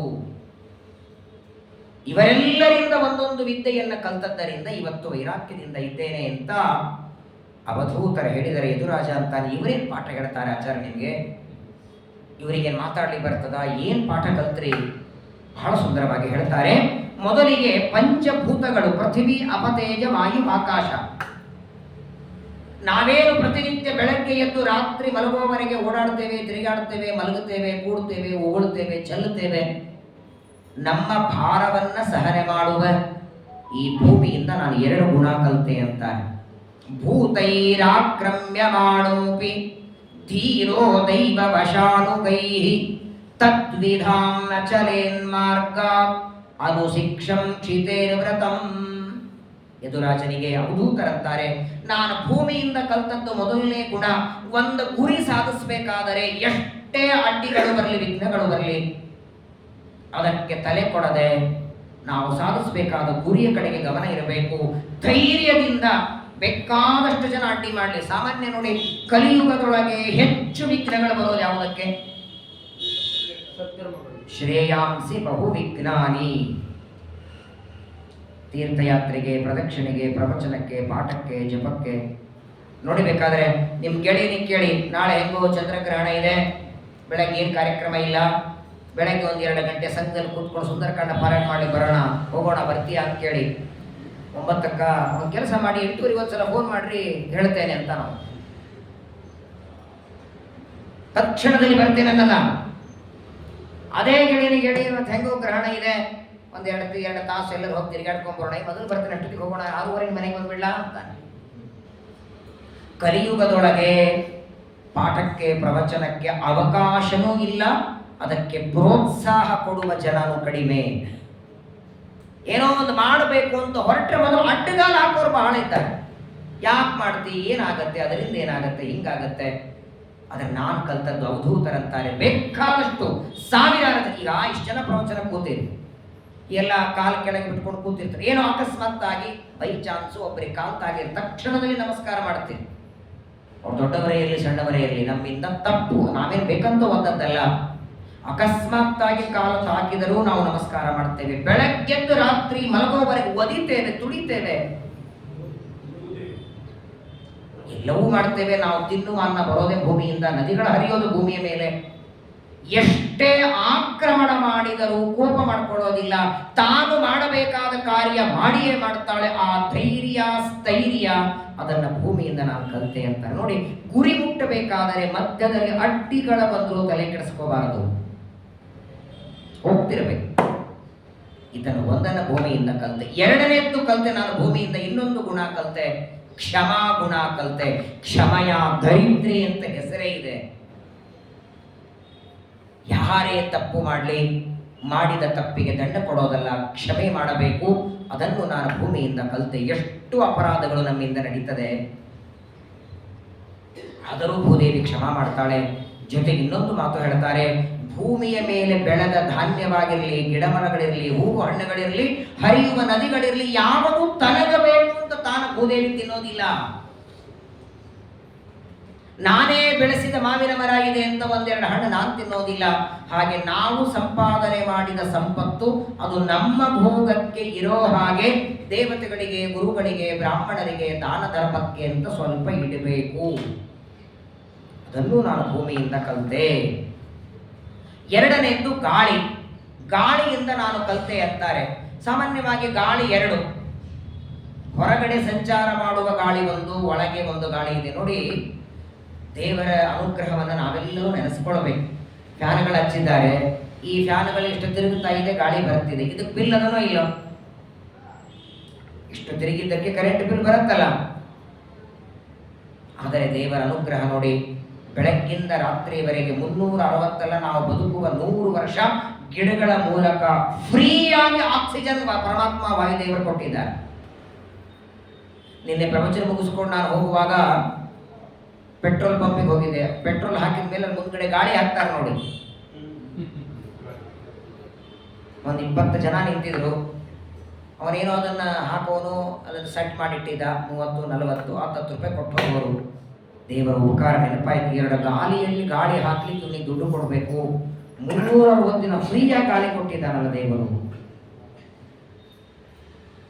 ಗಾಳಿಯಿಂದ 2 ಕಲಿತೆ ಅಂತಾರೆ. ಪ್ರಾಣವೃತ್ತೈವ ಸಂತುಷ್ಯೇ ಮುನಿರ್ ನಿರ್ವೇಂದ್ರಿಯ ಪ್ರಿಯೈಃ ಜ್ಞಾನಂ ಯಥಾ ನ ನಶ್ಯೇತ ನಾವಕೀರ್ಯೇತ ವಾಂಗ್ಮನಃ.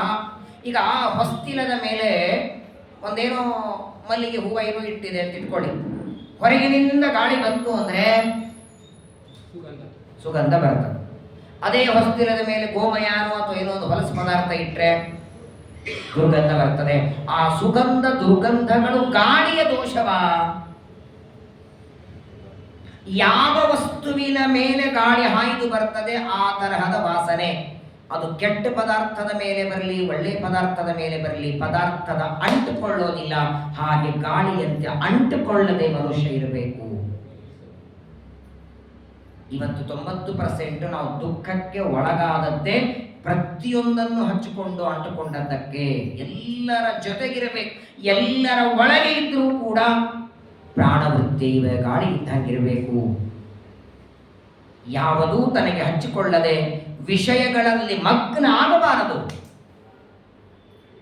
ಯಾಕಂದ್ರೆ ಮನುಷ್ಯ ದುಃಖ ಪಡೋದೇ ವಿಷಯದಲ್ಲಿ.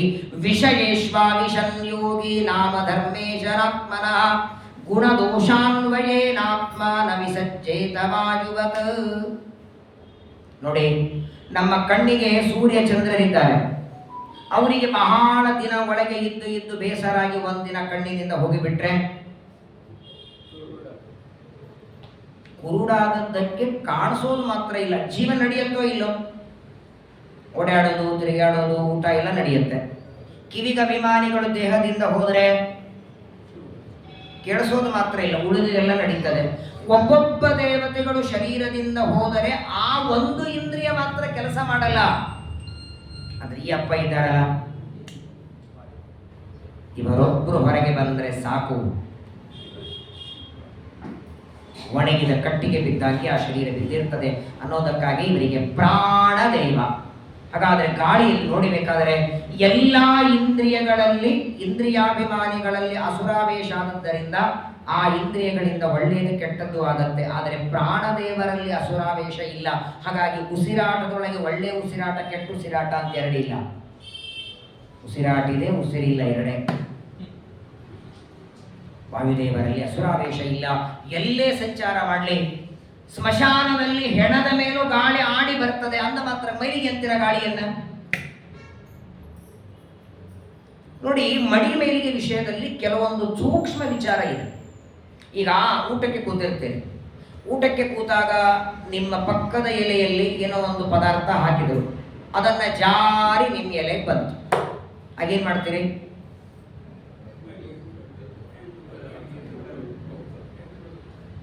ಅಕಸ್ಮಾತ್ತಾಗಿ ಹೊಟ್ಟೆ ತುಂಬಿದ್ರೆ ಊಟ ಬಿಡ್ತಾರೆ. ಅಕಸ್ಮಾತ್ ಹೊಟ್ಟೆ ತುಂಬಿರಲಿಲ್ಲ ಅಂದ್ರೆ ಅದನ್ನ ಪಕ್ಕಕ್ಕೆ ಇಟ್ಟುಬಿಟ್ಟು ಪರವಾಗಿಲ್ಲ. ಒಬ್ಬ ವ್ಯಕ್ತಿಯಲ್ಲಿ ಬಡಿಸಿದ ಬೋಂಡ ಅದು ಜಾರಿ ನಿಮ್ಮ ಎಲೆಗೆ ಬಂದ್ರೆ ಅದನ್ನ ಎಂಜಲ್ ಅಂದ್ರೆ ಒಂದು ಸಣ್ಣ ಇರುವೆ ಅವರು ಚಟ್ನಿ ಒಳಗೆ ಓಡಾಡಿ ನಿಮ್ಮ ಎಲೆ ಬಂದು ಮುಟ್ಟಿದೆ. ಅದರ ಮೈಗೆಲ್ಲ ಚಟ್ನಿ ಹತ್ತಿದೆ ಇರುವೆಗೆ, ಅದು ಆ ವ್ಯಕ್ತಿಯ ಎಲೆಯಲ್ಲಿ ಚಟ್ನಿಯಲ್ಲಿ ಮುಳುಗಿ ಅಲ್ಲಿಂದ ಬಂದು ನಿಮ್ಮ ಎಲೆಗೆ ಮುಟ್ಟಿದೆ. ಆಗೇನ್ ಮಾಡ್ತೀರಿ? ಇರುವೆಗೆ ಮುಸುರಿ ಇದೆಯಾ? ಇರುವೆಗೆ ದೋಷ ಇದೆಯಾ? ಬಡಿಸುವ ವ್ಯಕ್ತಿ ತಾನೇ ಒಂದು ಬೋಂಡಾನೋ ಮೈಸೂರು ಪಾಕನೋ ಹಾಕಿ ಅದು ಜಾರಿಯು ನೆಲೆಗೆ ಬಂದ್ರೆ ಅದು ಎಂಜಲಾಯಿತು. ಇಷ್ಟು ಸೂಕ್ಷ್ಮ ಕ್ರಮಶಾಸ್ತ್ರ ಇದೆ ನೋಡಿ. ವಾಸ್ತವಿಕವಾಗಿ ನಾವೇನು ಇವತ್ತು ಮಡಿಯಿಂದ ದೇವರು ಪೂಜೆ ಮಾಡ್ತೀವಿ, ನಾವು ಸ್ನಾನ ಮಾಡಿ ಮಡಿಯಿಂದ ಕೂತೀವಿ. ಸ್ನಾನ ಮಾಡಿ ಮಡಿ ಕೂತಾಗ ನಮ್ಮ ಮೈ ಮೇಲೆ ಒಂದು ನೊಣ ಬಂದು ಕೂಡ್ತದೆ, ಮೈಲಿಗೆ ಆಯ್ತೋ ಇಲ್ಲೋ? ಯಾಕಂದ್ರೆ ಆ ನೊಣ ನಿಮ್ಮ ಶರೀರದ ಮೇಲೆ ಕೂಡೋದಕ್ಕಿಂತ ಮೊದಲು ಎಲ್ಲಿ ಕೂತಿತ್ತು ಅಂತ ಗೊತ್ತಿದೆಯಾ ನಿಮಗೆ? ಗೊತ್ತಿದೆಯಾ? ಯಾವುದೋ ಹೊಲಸು ಮೇಲೆ ಕೂತಿತ್ತು, ಎಲ್ಲಿಂದೋ ಬಂದಿತ್ತು, ಯಾವುದೋ ಸ್ಮಶಾನದಿಂದ ಬಂದಿತ್ತು. ಹಾಗಾದ್ರೆ ಆ ನೊಣ ಬಂದು ಕೂತದಕ್ಕೆ ನೀವು ಸ್ನಾನಕ್ಕೆ ಹೋದ್ರೆ ದಿನಕ್ಕೆ ಸಲ ಸ್ನಾನ ಮಾಡಬೇಕು, ಬಚ್ಚರ ಮನೆಗೆ ಇರ್ಬೇಕು. ಆಮೇಲೆ ಯಾಕಂದ್ರೆ ಪದೇ ಪದೇ ಬಂದು ನೊಣ ಮೂಡ್ತದೆ, ಪದೇ ಪದೇ ಸ್ನಾನಕ್ಕೆ ಹೋಗ್ಬೇಕಾಗತ್ತೆ. ಹಾಗಾಗಿ ಪರಮಾತ್ಮ ಒಂದು ವ್ಯವಸ್ಥೆ ಮಾಡಿಟ್ಟಿದ್ದಾನೆ. ಯಾವ ವ್ಯಕ್ತಿಗೆ ಯಾವ ವಸ್ತುವಿಗೆ ತಿಳುವಳಿಕೆ ಇದೆಯೋ, ಯಾವುದಕ್ಕೆ ಜ್ಞಾನ ಇದೆಯೋ ಅವುಗಳಿಗೆ ಮಾತ್ರ ಮಡಿ ಮೇಲಿಗೆ ಧರ್ಮಾಚರಣೆ ಇದೆ. ಆಕಳಿಗೆ, ಎಮ್ಮೆಗೆ, ಇರುವೆಗೆ, ಸೊಳ್ಳೆಗೆ ಎಲ್ಲ ಧರ್ಮಾಚರಣೆ ಇಲ್ಲ. ಹಾಗಾಗಿ ಅವುಗಳು ಸ್ನಾನ ಮಾಡದಿದ್ರು ಒಂದು ಇರುವೆ ಬಂದು ಮುಟ್ಟಿದ್ರೆ ಸ್ನಾನ ಮಾಡಿದೀಯಾ, ಗ್ರಹಣ ಸ್ನಾನ ಮಾಡಿದ್ಯಾ, ಗ್ರಹಣ ಬಿಟ್ಟು ಸ್ನಾನ ಮಾಡಿದ ಅಂತ ಅದಕ್ಕೆ ಕೇಳ್ಕೊಂಡು ಕೂತ್ರೆ ನಾಳೆ ಈಗ ನಾಳೆ ಗ್ರಹಣ ಬಿಟ್ಟು ಹೋಗುತ್ತೆ, ನಾಡಿದ್ದು ಪಾರಣೆಗೆ ಯಾವುದೋ ಒಂದಿನ ಕೂತಿರ್ತೀರಿ, ಆ ಇರುವೆ ಬಂತು, ಅದಕ್ಕೆ ಕೇಳಿ ಮೊನ್ನೆ ಗ್ರಹಣ ಆಯಿತು ಹಿಡಿದು ಬಿಟ್ಟು ಸ್ನಾನ ಮಾಡಿದ್ಯಾ? ಮಾಡಿದ್ರೆ ಮಾತ್ರ ನನ್ನ ಮೈ ಮೇಲೆ ಕೂತ್ಕೊಂತೀನಿ ಇರುವೆಗೆ ಹೇಳಿಕಾಗತ್ತಾ? ಆದರೆ ವಾಯುದೇವರ ವಿಚಿತ್ರ ನೋಡಿ, ಎಷ್ಟಿರುತ್ತೆ ಇರುವೆ ದೇಹ ಹೇಳಿ. ಈ ಇರುವೆಲ್ಲ ಸಣ್ಣ ಕರಿ ಇರುತ್ತಲ್ಲ, ಕರಿ ಇರುವೆ, ಅದರ ಶರೀರ ಎಷ್ಟಿರುತ್ತೆ ಅಷ್ಟೇ ಸೂಕ್ಷ್ಮವಾದ ಶರೀರದೊಳಗೆ ಆ ದೇಹದೊಳಗೆ ತತ್ವಾಭಿಮಾನಿ ದೇವತೆಗಳಿದ್ದಾರೆ, ವಾಯುದೇವರಿದ್ದಾರೆ, ಪರಮಾತ್ಮ ಇದ್ದಾನೆ, ಒಬ್ಬ ಜೀವ ಇದ್ದಾನೆ. ಹೇಗಿರ್ಬೇಕು ಹೇಳಿ? ಇರುವೆಯ ಶರೀರದಲ್ಲಿಯೂ ಶ್ವಾಸೋಚ್ಛ್ವಾಸ ನಡೀತಿದೆ, ಇರುವೆಗೂ ಮನಸ್ಸಿದೆ, ಇರುವೆಗೂ ಇಂದ್ರಿಯಗಳಿದೆ, ಅದಕ್ಕೂ ಕಣ್ಣಿದೆ ಅನ್ನೋದಕ್ಕಾಗಿ ಸಕ್ರಿ ಇದ್ದದ್ದು ನೋಡುತ್ತದೆ, ಅದಕ್ಕೂ ಮನಸ್ಸಿದೆ ಅನ್ನೋದಕ್ಕಾಗಿ ಅಲ್ಲಿದೆ ಸಕ್ರಿ ಅಂತ ಹೋಗುತ್ತದು. ವಾಯುದೇವರ ಸಂಚಾರ ಇಲ್ಲದೆ ಇರುವ ಸ್ಥಾನವೇ ಇಲ್ಲ. ಎಷ್ಟೇ ಬಾಗಿಲ ಹಾಕಿ ಗಾಳಿನೇ ಹೊರಗೆ ಬರದೇ ಇರೋ ಹಾಗೆ ನಾನು ಇಡ್ತೇನೆ ಅಂತ ಅಂದರೂ ಕೂಡ ಒಳಗೊಂದು ಗಾಳಿ ಉಂಟಲ್ಲ, ಉಸಿರಾಡೋ ಗಾಳಿ, ಪ್ರಾಣ ವೃತ್ತಿ ಇವೆ ವಾಯುದೇವರಿಂದ. ಆ ಪ್ರಾಣದಿಂದ ನಾನು ಕಲಿತೆ. ಇನ್ನು ಮೂರನೇದಾಗಿ ಆಕಾಶದಿಂದ ಕಲ್ತದ್ದು ಅಂತರ್ಬಹಿಶ್ಚ ಸ್ಥಿರಜಂಗಮೇಶು ಬ್ರಹ್ಮಾತ್ಮ ಭಾವೇನ ಸಮನ್ವಯೇನ. ಆಕಾಶ ಮೂರನೇದು. ಆಕಾಶ ಅಂದ್ರೆ ಅವಕಾಶ, ಸ್ಪೇಸ್. ನಮ್ಮಲ್ಲಿ ಆಕಾಶ ಎರಡು. ಶ್ರೀಮದಾಚಾರ್ಯ ಅಂತಾರೆ ಭೂತಾಕಾಶ, ವ್ಯಾಪ್ತಾಕಾಶ. ಭೂತಾಕಾಶ ಅಂದ್ರೆ ಏನು? ಯಾವ ಆಕಾಶಕ್ಕೆ ಮಿತಿ ಇದೆ. ಈಗ ತೀರ್ಥ ಉಂಟು, ಅದರಲ್ಲಿ ಆಕಾಶ ಇದೆ, ಅವಕಾಶ ಅನ್ನೋದಕ್ಕಾಗಿ ನೀರು ಹಿಡಿಯುತ್ತೆ. ತೀರ್ಸೌಟಲ್ಲೂ ಆಕಾಶ ಇದೆ, ಗಿಂಡಿಯೊಳಗೂ ಆಕಾಶ ಇದೆ, ತಮ್ಗಿಯಲ್ಲೂ ಇದೆ. ಆದ್ರೆ ಆ ತಮ್ಗೆ ಮಣ್ಣಿನ ಮಡಿಕೆಯೊಳಗೂ ಆಕಾಶ ಇದೆ. ಆ ಆಕಾಶ ಎಲ್ಲಿವರೆಗೆ ಇರ್ತದೆ? ಮಣ್ಣಿನ ಮಡಿಕೆ ಇರೋವರೆಗೆ. ಮಡಿಕೆ ಜಾರ ಹೋಯಿತು ಅಂದ್ರೆ ಆಕಾಶ ಹೋಯಿತು. ಆ ಆಕಾಶಕ್ಕೆ ಗಣಪತಿ ಅಭಿಮಾನಿ. ಭೂತ ಮಹದ್ ಆಕಾಶಪತಿ ಕರುಣಾಳು ಕೈಪಿಡಿ ಎಮ್ಮರುದ್ಧರಿಸು ಅಂತ ಜಗನ್ನಾಥದಾಸರು ಆಕಾಶಪತಿ ಅಂತ ಗಣಪತಿಯನ್ನು ಕರೀತಾರೆ. ಭೂತಾಕಾಶಕ್ಕೆ ಗಣಪತಿ, ಅವ್ಯಾಕೃತ ಆಕಾಶಕ್ಕೆ ಲಕ್ಷ್ಮೀದೇವಿ. ಆ ಅವ್ಯಾಕೃತ ಆಕಾಶ ಹೇಗೆ ಅನಂತ ದೇಶಗಳಲ್ಲಿದೆಯೋ ಹಾಗೆ ಪರಮಾತ್ಮ ಅನಂತ ದೇಶಗಳಲ್ಲಿ ಜೀವನಲ್ಲೂ ಇದ್ದಾನೆ. ಎಷ್ಟಿದ್ದಾನೆ ಜೀವ? ಕುದುರೆಯ ಬಾಲದ ಕೊನೆ ಭಾಗ 200 ಹೋಳು ಮಾಡಿದ್ರೆ ಎಷ್ಟು ಉಳಿಯುತ್ತಲ್ಲ ಅಷ್ಟ ಸೂಕ್ಷ್ಮ ಜೀವ ಇದ್ದಾನೆ. ಅವನ ಹೆಬ್ಬಟ್ಟಿನಷ್ಟು ದೇವರಿದ್ದಾನೆ. ಊಹೆನೆ ಮಾಡಲಿಕ್ಕೆ ಸಾಧ್ಯ ಇಲ್ಲ. ಜೀವನ ಹೆಬ್ಬಟ್ಟಿನಷ್ಟು ಪರಮಾತ್ಮ ನಮ್ಮ ಶರೀರದಲ್ಲಿದ್ದಾನೆ. ಅನಂತ ದೇಶಕಾಲಗಳಲ್ಲಿ ವ್ಯಾಪ್ತನಾಗಿರುವ ಪರಮಾತ್ಮ, ಅದನ್ನು ನಾನು ಆಕಾಶದಿಂದ ಕಲಿತೆ. ಅದಾದ ಮೇಲೆ ನೀರಿನಿಂದ ಕಲ್ತದ್ದು ಸ್ನೇಹ. ನೀರಿನಲ್ಲಿರುವ ಗುಣ ಅಂದರೆ ಸ್ನೇಹ. ಎಲ್ಲರನ್ನ ತನ್ನ ಕಡೆಗೆ ಎಳ್ಕೊಳ್ಳುತ್ತದೆ. ಸ್ನಿಗ್ಧ ಪ್ರಕೃತಿತ ಶುದ್ಧ ಮಾಧುರ್ಯ ತೀರ್ಥವನ್ರಣ. ನೀರಿನ ಒಂದೇನು ಗುಣ ಗೊತ್ತಾ ದೇವರು ಇಟ್ಟದ್ದು ಅಂದ್ರೆ ಎಲ್ಲಾ ವಸ್ತುಗಳನ್ನ ಮಡಿ ಮಾಡುವ ಸಾಮರ್ಥ್ಯ ನೀರಿಗಿದೆ. ಎಲ್ಲ ವಸ್ತುಗಳನ್ನ ಮಡಿ ಮಾಡುತ್ತದು. ಪಂಚೆ ಇಟ್ಟರೆ ಮಡಿ ಆಗಲ್ಲ, ಅದು ನೀರನ್ನು ತೊಯಿಸಿದರೆ ಮಡಿ. ನಾವು ಮಡಿ ಆಗೋದಾ? ನೀರು ಹಾಕೊಂಡ್ರೆ ಮಡಿ. ಮುಸರೆ ಪಾತ್ರೆ ನೀರಿನಿಂದ ತೊಳೆದರೆ ಮಡಿ. ಇಲ್ಲೊಂದು ವಸ್ತುವಿಗೆ ಶುದ್ಧಿ ಕೊಡುವಂತಹ ಒಂದು ದೊಡ್ಡ ಗುಣ ನೀರಿನಲ್ಲಿದೆ. ಜೊತೆಗೆ ನೀರಿನಲ್ಲಿ ದೊಡ್ಡದಾದ ದೇವರಿಟ್ಟ ಗುಣ ಅಂದ್ರೆ ಸ್ನೇಹ. ಈ ಚಪಾತಿ ಮಾಡೋರಿಗೆಲ್ಲ ಗೊತ್ತಿರುತ್ತೆ. ಹಿಟ್ಟು ಹಾಕೊಂಡು ಮಧ್ಯದಲ್ಲಿ ತೆಗ್ಗು ಮಾಡಿ ಆ ತೆಗ್ಗಲ್ಲಿ ನೀರು ಹಾಕಿ 2 ನಿಮಿಷ ಬಿಟ್ಟು ನೋಡಿ, ಇಡೀ ಹಿಟ್ಟೆಲ್ಲ ಆವರಿಸ್ಬಿಟ್ಟಿರ್ತದೆ.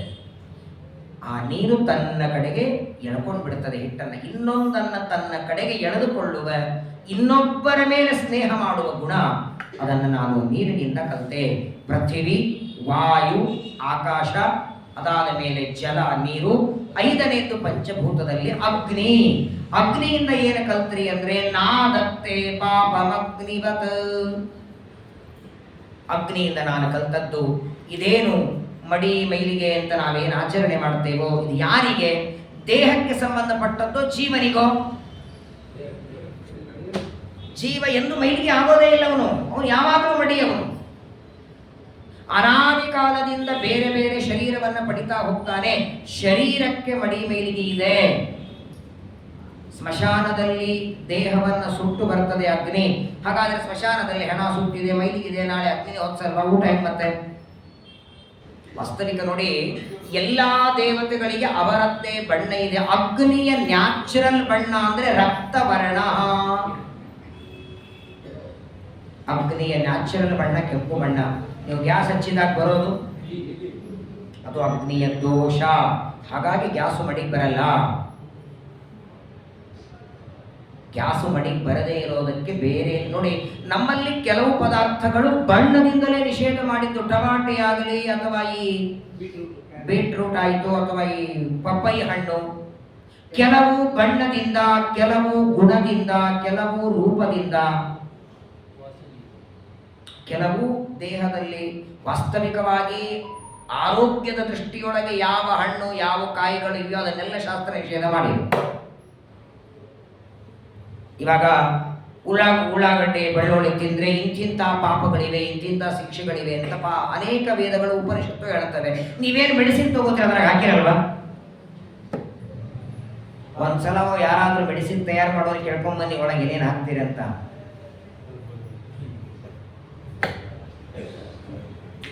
ಹಾಗಾದ್ರೆ ಅದನ್ನ ಮೆಡಿಸಿನ್ ಅದರ ಏನೇನೋ ಕಂಟೆಂಟ್ ಏನೇನೋ ಹಾಕಿರ್ತಾರೆ, ಯಾರ್ಯಾರೋ ಹಾಕ್ತಾರೆ. ಆದ್ರೆ ಯಾಕೆ ತಗೊಳ್ತೀವಿ? ಆರೋಗ್ಯ ಇರುತ್ತೆ.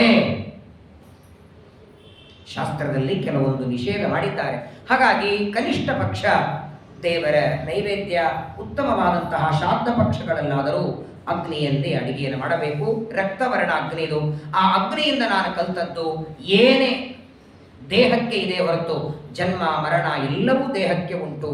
ಇನ್ನೊಂದು ಮಾತು ಹೇಳ್ತಾರೆ, ಈ ಚಂದ್ರಮಂಡಲದಲ್ಲಿ ಚಂದ್ರನನ್ನು ನೋಡುತ್ತಿರಲ್ಲ, ಶುಕ್ಲ ಪಕ್ಷದಲ್ಲಿ ವೃತ್ತಿಯಾಗತ್ತೆ, ಕೃಷ್ಣ ಪಕ್ಷದಲ್ಲಿ ರಾಸವಾಗತ್ತೆ. ಇದು ಚಂದ್ರನಿಗಲ್ಲ, ಚಂದ್ರ ಮಂಡಲಕ್ಕೆ ವೃತ್ತಿ ರಾಸಗಳಿರೋದು. ಚಂದ್ರನಿಗಿಲ್ಲ. ಅನಾದಿ ಕಾಲದಿಂದಲೂ ಚಂದ್ರ ಏಕಪ್ರಕಾರವಾಗಿ ಇರ್ತಾನೆ. ಅವನ ಮಂಡಲ ವೃದ್ಧಿಯಾಗತ್ತೆ, ರಾಸವಾಗತ್ತೆ. ಹಾಗೆ ವಿಸರ್ಗಾತ್ಯಾಹ ಸ್ಮಶಾನಾಂತಹ ಭಾವಾಹ ದೇಹಸ್ಯ ನ ಆತ್ಮನಃ. ಅದನ್ನ ಚಂದ್ರನಿಂದ ನಾನು ಕಲಿತೆ. ಹಾಗೆ ಸೂರ್ಯನಿಂದ ಒಂದು ಗುಣವನ್ನು ಕಲಿತೆ. ಸೂರ್ಯನಿಂದ ನೋಡಿ, ಸಾಮಾನ್ಯವಾಗಿ ನೀರು, ನದಿ ಸಮುದ್ರಗಳಲ್ಲಿರುವ ನೀರನ್ನ ಆಮೆಯ ಮೂಲಕ ಮೇಲೆ ಒಯ್ದು, ತನ್ನ ಕಿರಣಗಳ ಮೂಲಕ ಮೇಲೆ ಒಯ್ದು ಮತ್ತೆ ಅದನ್ನು ಕೆಳಗೆ ಹಾಕ್ತಾನೆ. ಅದೇ ರಿಸೈಕ್ಲಿಂಗ್ ಆಗ್ತಾ ಇರ್ತದೆ. ಹಾಗಾಗಿನೇ ಬಿಸಿಲು ಬಹಳ ಆದ್ರೆ ಮಳೆ ಬರೋ ಚಾನ್ಸಸ್ ಇದೆ ಅಂತೀವಿ ನಾವು. ಬಹಳ ಶೆಕೆ ಆದ್ರೆ ಮಳೆ ಬರುತ್ತೆ. ಯಾಕೆ? ಅದಕ್ಕೆ ಸಂಬಂಧ ಏನು? ಬಹಳ ಬಿಸಿಲಾದರೆ ಇಲ್ಲಿರುವ ನೀರನ್ನೇ ಮೇಲೆ ಒಯ್ತಾನೆ, ಅದನ್ನೇ ಮತ್ತೆ ಹಾಕ್ತಾನೆ. ಹೀಗೆ ಪಂಚಭೂತಗಳು, ಸೂರ್ಯ, ಚಂದ್ರ ಒಬ್ಬೊಬ್ಬರಿಂದ ಕಲಿತದ್ದನ್ನು ಹೇಳ್ತಾ ಇದ್ದಾರೆ. ನಿಜವಾಗಿ ಇದನ್ನೆಲ್ಲ ನೋಡ್ತಿದ್ರೆ ನಾವು ಕೂಡ ಇವರೆಲ್ಲರಿಂದ ಕಲಿಬೇಕು. ಜೇನುತುಪ್ಪ, ಜೇನು ಹುಳಗಳು ಅದು ನನಗೆ ಗುರು ಅಂತಾರೆ ಅವಧೂತರು. ಜೇನು ಹುಳ ಏನು ಪಾಠ ಹೇಳುತ್ತಂದ್ರೆ, ನೋಡಿ, ಒಂದು ಜೇನು ಹುಳ ಒಂದು ಚಮಚ, ಇಷ್ಟೇ ಚಮಚ ಜೇನುತುಪ್ಪ ಮಾಡಬೇಕಾದ್ರೆ ಇಡೀ ಆಯುಷ್ಯ ಹಾಕತ್ತಂತೆ. 1.5 ಚಮಚ ಜೇನುತುಪ್ಪ ರೆಡಿಯಾಗಬೇಕಾದರೆ ಒಂದು ಜೇನು ಹುಳದ ಸಂಪೂರ್ಣ ಆಯುಷ್ಯ ಮುಗಿತು. ಇಡೀ ಆಯುಷ್ಯ ಎಲ್ಲ ಹೂವಿನ ಮೇಲಿನ ಮಕರಂದ ತಂದು ತಂದು ತಂದು ಇಡೀ ಆಯುಷ್ಯ ಅದು ಹಾಕಿದ್ರೆ 1.5 ಚಮಚ ಜೇನುತುಪ್ಪ ಮಾಡ. ಆ ಜೇನು ಹುಳ ತಾನು, ತನ್ನ ಹೆಂಡತಿ, ತನ್ನ ಮಕ್ಕಳು, ಎಲ್ಲ ಪರಿವಾರದವರು. ಎಷ್ಟು ಅದ್ಭುತ ನೋಡಿ. 1-2 kg ಹೂವು ತಂದು ಕೊಡ್ತೇನೆ ಪ್ರವಚನ ಆದ್ಮೇಲೆ. ನಾಳೆ ಬರೋದ್ರೆ ನೀವು ಕೊಡೋ ಜೇನುತುಪ್ಪ ಬಾಟ್ಲಿ ರೆಡಿ ಮಾಡ್ಬೇಕು. ಅದರಿಂದ ಏನು ಹೆಂಡತಿರೋ, ಬೆಕ್ಸಿಗೆ ಹಾಕ್ತಿರೋ, ಹಣ್ಣಿಗೆ ಹಾಕ್ತಿರೋ, ಮೊದಲು ಆ ಹೂವಿನಲ್ಲಿ ಜೇನುತುಪ್ಪ ಎಲ್ಲಿದೆ, ಮಕರಂದ ಎಲ್ಲಿದೆ ಅಂತ ಗೊತ್ತಿಲ್ಲ. ಆ ಹುಳಕ್ಕೆ ಮಾತ್ರ ದೇವರ ಶಕ್ತಿ ಕೊಟ್ಟಿದ್ದಾನೆ, ಅದನ್ನು ಹೀರ್ತದೆ. ಅದು ಎಂಜರಾದ್ರೂ ಮಡಿ ಬರತ್ತದು. ಆ ಜೇನು ಹುಳದಿಂದ ನಾನು ಏನು ಕಲಿತೆ ಅಂದ್ರೆ, ಅವಧೂತರು ಹೇಳ್ತಾರೆ, ಜೇನು ಹುಳಗಳು ಕಂಡ ಹೂವಿನ ಮೇಲೆ ಹೋಗುತ್ತೆ. ಅಲ್ಲಿಂದ ಜೇನುತುಪ್ಪ ತಂದು ತಂದು ಸಂಗ್ರಹ ಮಾಡ್ತವೆ. ಒಂದು ಕಡೆಗೆ ಸಂಗ್ರಹ ಮಾಡಿ ಇಡ್ತವೆ. ತಾವು ತಿಂತವ? ಕೇವಲ ಸಂಗ್ರಹ ಮಾಡಿಡ್ತವೆ, ಅದನ್ನು ರಕ್ಷಣೆ ಮಾಡ್ತವೆ. ಅನೇಕ ದಿವಸಗಳವರೆಗೆ ರಕ್ಷಣೆ. ಯಾರ ಒಬ್ಬ ವ್ಯಕ್ತಿ ಹೋಗಿ ಅದಕ್ಕೆ ಬೆಂಕಿ ಹಚ್ಚುತ್ತಾನೆ, ಜೇನುತುಪ್ಪವನ್ನು ತಗೊಂಡು ಮನೆಗೆ ಹೋಗ್ತಾನೆ. ಸಂಪಾದನೆ ಮಾಡಿದ್ದು, ಶ್ರಮ ಪಟ್ಟದ್ದು ಹುಳಗಳು, ಅದರ ಭೋಗ ಬೇರೆಯವರಿಗೆ. ಇದರಿಂದ ನಾನು ಕಲ್ತದ್ದು, ನಾವು ಸಂಪಾದನೆ ಮಾಡಿದ್ದು ನಾವೇ ಭೋಗ ಮಾಡಬೇಕು. ಮುಂದೆ ಮಕ್ಕಳಿಗೆ, ಮೊಮ್ಮಕ್ಕಳಿಗೆ ಅಂತ ನೀವು ಮಾಡಿಟ್ರೆ, ನೋಡಿ ಒಂದು ಮಾತಿದೆ, ಮಕ್ಕಳು ಒಳ್ಳೆಯವರಿದ್ರೆ ಅವ್ರಿಗೆ ಹಣ ಮಾಡೋ ಅವಶ್ಯಕತೆ ಇಲ್ಲ. ಮಕ್ಕಳು ಕೆಟ್ಟವರಾದ್ರೆ ಹಣ ಮಾಡಿ ಅವಶ್ಯಕತೆ. ಕೆಟ್ಟು ಮಕ್ಕಳಿಗೆ ನೀವು ಮಾಡಿಟ್ಟು ಲಾಭ ಇಲ್ಲ, ಹಾಳು ಮಾಡಿ ಬಿಡುತ್ತಾರೆ. ಒಳ್ಳೆಯವರಿದ್ರೆ ತಾವೇ ಮಾಡ್ಕೋತಾರೆ, ನೀವು ಮಾಡೋ ಅವಶ್ಯಕತೆ ಇಲ್ಲ. ಸಂಪಾದನೆ ಮಾಡಿದ ಸಂಪತ್ತು ನೀನು ಭೋಗ ಮಾಡು, ದಾನ ಧರ್ಮ ಮಾಡು, ಕೂಡಿಡಬೇಡ. ಕೇವಲ ಸಂಪಾದನೆ ಮಾಡಿ ಕೂಡಿಟ್ಟದ್ದಾದರೆ ಕೂಡಿಟ್ಟ ಜೇನುತುಪ್ಪ 3ನೇಯವನ ಪಾಲಿಗಾಗತ್ತಲ್ಲ. ಹಾಗೆ ನೀನು ಸಂಪಾದನೆ ಮಾಡಿದ ಇನ್ಯಾರೋ ಅಪಹರಣ ಮಾಡಿಕೊಂಡು ಹೋಗಿ ಬಿಡ್ತಾರೆ. ಅದನ್ನ ಜೇನು ಹುಳದಿಂದ ನಾನು ಕಲಿತೆ. ಬಹಳ ಮಹತ್ವದ ಮಾತುಗಳಿದೆಲ್ಲ. ಹಾಗೇನೆ ಒಂದು ಸಣ್ಣ ಬಾಲಕ, ಸಣ್ಣ ಹುಡುಗಿ, 6 ತಿಂಗಳ 1 ವರ್ಷದ ಸಣ್ಣ ಬಾಲಕ, ಅದರಿಂದಲೂ ಒಂದು ಪಾಠವನ್ನು ಕಲಿತೆ. ಅದರಿಂದ ಏನು ಕಲಿತೆ ಅಂದರೆ, ಮನುಷ್ಯನಿಗೆ ಮಾನ ಅವಮಾನ, ಸುಖ ದುಃಖ ಏನೇ ಬರಲಿ ಏಕಪ್ರಕಾರವಾಗಿರಬೇಕು, ಬಾಲಕರಾಗಿರಬೇಕು. ನಮ್ಮಲ್ಲಿ ಒಂದು ಮಾತಿದೆ ನೋಡಿ, ಸಣ್ಣ ಮಕ್ಕಳು ಅಂದ್ರೆ ದೇವರ ಸಮಾನ. ಯಾವ ಅರ್ಥದಲ್ಲಿ ಅಂತಾರೆ ಇದನ್ನ? ಸಣ್ಣ ಮಕ್ಕಳನ್ನು ನೋಡಿದ್ರೆ ದೇವರ ಸಮಾನ ಅಂತ ಯಾಕಂತಾರಂದ್ರೆ, ಆ ಮಕ್ಕಳಿಗೆ ಇವರು ನನ್ನವರು ಬೇರೆಯವರು ಅಂತಿಲ್ಲ. ಅವುಗಳಿಗೆ ದ್ವೇಷ, ಸಿಟ್ಟು, ಬೇಕು ಬೇಡ, ಯಾರು ಕರೆದ್ರು ಹೋಗ್ತವೆ, ಯಾರು ಕರೆದ್ರು ಏನು ಕೊಟ್ಟದ್ದು ತಗೊಳ್ತವೆ. ಆ ಒಂದು ಅರ್ಥದಲ್ಲಿ ಎಲ್ಲರ ಮೇಲೆ ಪ್ರೀತಿ ಮಾಡುವ ಗುಣ ಮಕ್ಕಳಲ್ಲಿ ಇರುತ್ತಲ್ಲ. ಅದರ ವಿಚಿತ್ರ ಏನಂದ್ರೆ, ಆ ಗುಣ ಮಗು ಇದ್ದಾಗ ಮಾತ್ರ ಇರ್ತದೆ. ಬ್ರಹ್ಮದೇವರು ಒಂದು ಕಡೆ ದೇವರ ಹತ್ರ ಬೇಡ್ಕೊಳ್ತಾರೆ. ಮಗುವಾಗಿದ್ದಾಗ ಯಾವ ರೀತಿ ಸಿಟ್ಟು ದ್ವೇಷ ಇಲ್ಲ, ಯಾರು ಕಂಡ್ರು ಪ್ರೀತಿ ಮಾಡ್ತೀವಲ್ಲ ಅದೇ ಗುಣ ಕೊನೆಯವರೆಗೂ ನನ್ನ ಹತ್ರ ಕೊಡು ಅಂತ ಬೇಡ್ಕೋತಾರೆ ಬ್ರಹ್ಮದೇವರು. ಮಗುವಿನಂತೆ ಇರಬೇಕು. ಯಾರಾದ್ರೂ ಬಹಳ ಒಳ್ಳೆಯವರು, ಅವನ ಮನಸ್ಸಿನಲ್ಲಿ ಮಗುವಿನ ಮನಸ್ಸಿದ್ದಂಗಿದೆ. ಆ ಮಗನಿಂದ ನಾನು ಕಲ್ತದ್ದು ಸುಖವೇ ಬರಲಿ ದುಃಖ. ನಾವೆಲ್ಲ ಮಾಡೋದೊಂದು ದೊಡ್ಡ ತಪ್ಪೇನು ಗೊತ್ತಾ? ದೇವರ ಹತ್ರ ಸುಖ ಮಾತ್ರ ಕೊಡು, ದುಃಖ ಕೊಡಬೇಡ ಅಂತ ಬೇಡ್ತೀವಿ. ಬಹಳ ದೊಡ್ಡ ತಪ್ಪು. ದುಃಖ ಕೊಡಬೇಡ ಅಂತ ಬೇಡಬಾರದು, ದುಃಖ ಕೊಡು, ಆ ದುಃಖನು ಸಹನ ಮಾಡುವ ಶಕ್ತಿ ಕೊಡು ಅಂತ ಬೇಡಿ. ಸೀತಾದೇವಿಯ ತಂದೆ ಶ್ರೀರಾಮನ ಮಾವ ಜನಕರಾಜ ಮಾಡಿದ್ದೇನು ಒಂದು ತಪ್ಪು. ಸುಖಮೇವ ಮೇಸ್ಯ ದುಃಖಂ ಮಾಭೂತಂದ. ಅವತ್ತಿನವರೆಗೆ ಏನೂ ದುಃಖ ಕೊಟ್ಟಿರಲಿಲ್ಲ ದೇವರು, ಅವನಿಗೆ ಸುಖ ಮಾತ್ರ ಬೇಕು ಅಂತ ಆ ದೇವರು ಹಾಕಿದ. ಯಾಕಂದ್ರೆ ಇವತ್ತು ನಮಗೆ ದೇವರು ಸುಖವೋ ದುಃಖವೋ ಕೊಡಬೇಕಾದ್ರೆ ನಮ್ದೇ ಕರ್ಮ ಇದೆ ಪೆಂಡಿಂಗ್ ಮಾಡಿದ್ದು. ಅದನ್ನ ನೋಡಿ ಕೊಡುವಾಗ ಇದನ್ನು ಮಾತ್ರ ಕೊಡು, ಅದನ್ನು ಕೊಡಬೇಡ, ಅಲ್ಲಿ ಬರೋದಿಲ್ಲ. ಎರಡೂ ಕೊಡು, ಸುಖವೇ ಆಗಲಿ ದುಃಖವಾಗಲಿ, ನೀನು ಮಾತ್ರ ಸಖನಾಗಿರಬೇಕು. ಆ ಸುಖ ದುಃಖಗಳ ಭೋಗ ಮಾಡುವ ಸಾಮರ್ಥ್ಯ ಕೊಡು. ಬಹಳ ಸುಂದರವಾಗಿ ಹೇಳ್ತಾರೆ. ಇದಾದ ಮೇಲೆ ಪಾರಿವಾಳದ ಒಂದು ಕಥೆ ಬರ್ತದೆ. ಪಾರಿವಾಳ ನನಗೆ ಗುರು ಅಂತ ಒಂದು ಗಿಡದ ಮೇಲೆ 2 ಪಾರಿವಾಳ, ಒಂದು ಗಂಡು ಹೆಣ್ಣು ಪಾರಿವಾಳಗಳು ಕೂತ್ಕೊಂಡಿವೆ. ಅನೇಕ ವರ್ಷ ಆದ ಮೇಲೆ ಪಾರಿವಾಳಕ್ಕೆ 2 ಮರಿಗಳಾಗಿತ್ತಂತೆ. ಆ ಮರಿಗಳಿಗೆ ಅನ್ನ ತರೋದಕ್ಕೆ ಹೆಣ್ಣು ಗಂಡು ಪಾರಿವಾಳ ಕೇಳ್ತದೆ, ಇಷ್ಟು ದಿನ ನಾವಿಬ್ಬರೇ ಊಟ ಮಾಡ್ತಿದ್ವಿ, 2 ಮಕ್ಕಳು ಬೇರೆ ಆಗಿವೆ, ನೀನು ಬಾಯಿಯಲ್ಲಿ ಒಂದೊಂದು ಕಾಳು ತರಬೇಕು, ನಮಗಿಬ್ಬರಿಗೆ ಒಂದೊಂದು ಕಾಳು, ಈ ಮಕ್ಕಳಿಗೆ ಒಂದೊಂದು ಕಾಳು ತರಬೇಕು, ಬೇಗ ಹೋಗು ಅಂತ ಹೆಣ್ಣು ಪಾರಿವಾಳ ಹೇಳ್ತದೆ. ಇವರಿಬ್ಬರು ಮಾತಾಡ್ತಾ ಇರುವಾಗ ಅದೇ ಗಿಡದ ಕೆಳಗೆ ಒಬ್ಬ ಬೇಟೆಗಾರ ಜಾಲ ಹಾಕಿದ್ದ. ಗಂಡ ಪಾರಿವಾಳ ಆ ಧಾನ್ಯಗಳ ತರೋದಕ್ಕೆ ಹೋಗಿದೆ. ಹೆಣ್ಣು ಪಾರಿವಾಳ ನೋಡುತ್ತದೆ, ಆ ಜಾಲ ಹಾಕಿ ಕೆಲವು ಧಾನ್ಯಗಳ ಹಾಕಿದ್ದ. ಏನೋ ಧಾನ್ಯ ಇಲ್ಲೇ ಇದೆ ತಗೊಳ್ಬೇಕು ಅಂತ ಗಿಡದಿಂದ ಬರುತ್ತದೆ, ಜಾಲ ಎಳೆದು ಬಿಡುತ್ತಾನೆ. ಆ ಬೇಟೆಗಾರನ ಜಾಲಲ್ಲಿ ಸಿಕ್ಕು ಬೀಳುತ್ತದೆ. ಗಂಡು ಪಾರಿವಾಳ ಬಂದು ನೋಡುತ್ತದೆ, ಮನೆಯಲ್ಲಿ ಹೆಂಡತಿ ಇಲ್ಲ. ಬಹಳೊತ್ತು ಕಣ್ಣೀರು ಹಾಕ್ತಾ ಎಲ್ಲಿ ಹೋಗಿರ್ಬೋದು ಅಂತ ಅಳತಾ ಕೆಳಗೆ ನೋಡುತ್ತದೆ. ಅಯ್ಯೋ ನನ್ನ ಮಕ್ಕಳು ಅನಾಥರಾದರಲ್ಲ ಅಂತ ಕೊರಗೆ ಅಳತಾ ಇರುವಾಗ ಅದಕ್ಕೂ ಬಾಣ ಹೊಡೆದ. ಬೇಟೆಗಾರ ಹಾಕ್ತಾನೆ. ಆ ನಂತರ ಆ 2 ಮರಿಗಳನ್ನು ಹಾಕಿದ. ನಮ್ಮೆಲ್ಲರ ಪರಿಸ್ಥಿತಿಯು ಹೀಗೆ ಇದೆ, ಅದನ್ನು ಕಲ್ತೆ ಅಂತಾರೆ ಅವಧೂತರು. ತಾತ್ಕಾಲಿಕವಾಗಿ ಏನಾದರೂ ಸಿಗುತ್ತಿದ್ರೆ ಅದರಿಂದ ಬೆನ್ನತ್ತಿವೆ.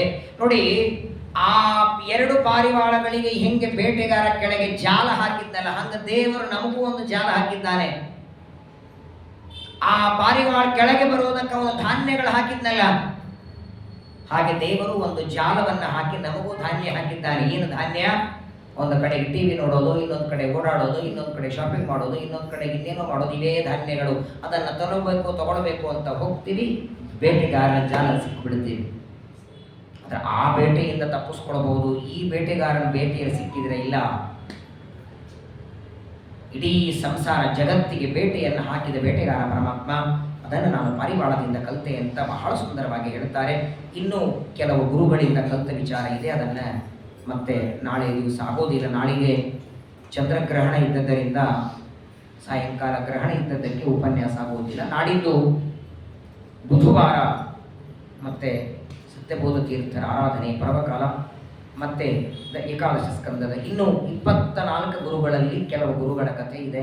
ಅದಾದ ಮೇಲೆ ಇನ್ನೂ ಅನೇಕ ವಿಚಾರಗಳು, ಬಹಳ ಮಹತ್ವದ ವಿಚಾರಗಳು, ನಾವೆಲ್ಲರೂ ತಿಳಿಬೇಕಾದ, ನಮ್ಮ ನಿತ್ಯದ ಜೀವನಕ್ಕೆ ಉಪಯೋಗವಾಗುವ ಅನೇಕ ವಿಚಾರಗಳನ್ನು ಉದ್ಧವ ಪ್ರಶ್ನೆ ಕೇಳ್ತಾನೆ, ಕೃಷ್ಣ ಉತ್ತರ ಕೊಡ್ತಾನೆ. ಆ ಉದ್ಧವ ಗೀತೆಯ ಅನೇಕ ವಿಚಾರಗಳನ್ನು ಇನ್ನೊಂದು 4-5 ದಿನಗಳಲ್ಲಿ ಮುಗಿಸಿ ಆನಂತರ ದ್ವಾದಶ ಸ್ಕಂದವನ್ನು ಶ್ರವಣ ಮಾಡಿ ಒಟ್ಟಾರೆ 9ನೇ ತಾರೀಖದ ಒಳಗೆ 2 ಸ್ಕಂದಗಳನ್ನು ಪ್ರಾಣದೇವ ಅಂತರ್ಯಾಮಿಯಾದ ಪರಮಾತ್ಮನಿಗೆ ಸಮರ್ಪಣೆಯನ್ನು ಮಾಡೋಣ. ನಾಳೆ ದಿವಸ ಚಂದ್ರಗ್ರಹಣ ಇದೆ, ಎಲ್ಲರೂ ಆಚರಣೆ ಮಾಡಿ ಎಲ್ಲ ರಾಶಿಯವರಿಗೂ ಪರಮಾತ್ಮನ ಅನುಗ್ರಹ ಆಗಲಿ. ಅಂಜಿಕಿಲ್ಯಾತಕಯ್ಯ ಸಂಜೀವರಾಯನ ಸ್ಮರಣೆ ಮಾಡಿದರೆ ಅಂಜಿಕಿಲ್ಲ ಅಂತೆ. ನೀವು ದಿನಾ ಬಂದು ದರ್ಶನನೇ ಮಾಡ್ಕೋತೇನೆ. ಪ್ರಾಣದೇವರ ಸನ್ನಿಧಾನದಲ್ಲಿ ಕೂತ್ಕೊಂಡು ಭಾಗವತ ಶ್ರವಣ ಮಾಡುವ ನಿಮಗೆ ಯಾಕೆ ಅಂಜಿಕೆ ಇರ್ತದೆ? ಹಾಗಾಗಿ ಯಾರು ನಿಮ್ಮ ರಾಶಿಗಳಿಗೆ ಇದೆ ನೋಡಿ, ಪ್ರಪಂಚದಲ್ಲಿ ಇರೋದೇ 3: ಅದುಃಖ ಮಿತರತ್ಸರವ.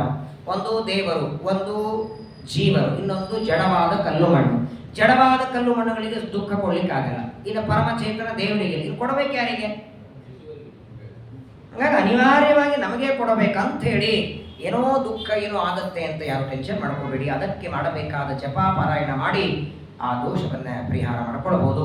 ಎಲ್ಲರಿಗೂ ಚಂದ್ರಗ್ರಹಣ ಒಳ್ಳೆಯದು ಮಾಡಲಿ ಅಂತ ಹೇಳ್ತಾ ನಾಡಿದ್ದು ಮತ್ತೆ ಏಕಾದಶ ಸ್ಕಂದದ ಪ್ರವಚನ ಮುಂದುವರಿತದೆ. ಮಧ್ವಾಂಸರ್ಗತ ಶ್ರೀಕೃಷ್ಣ.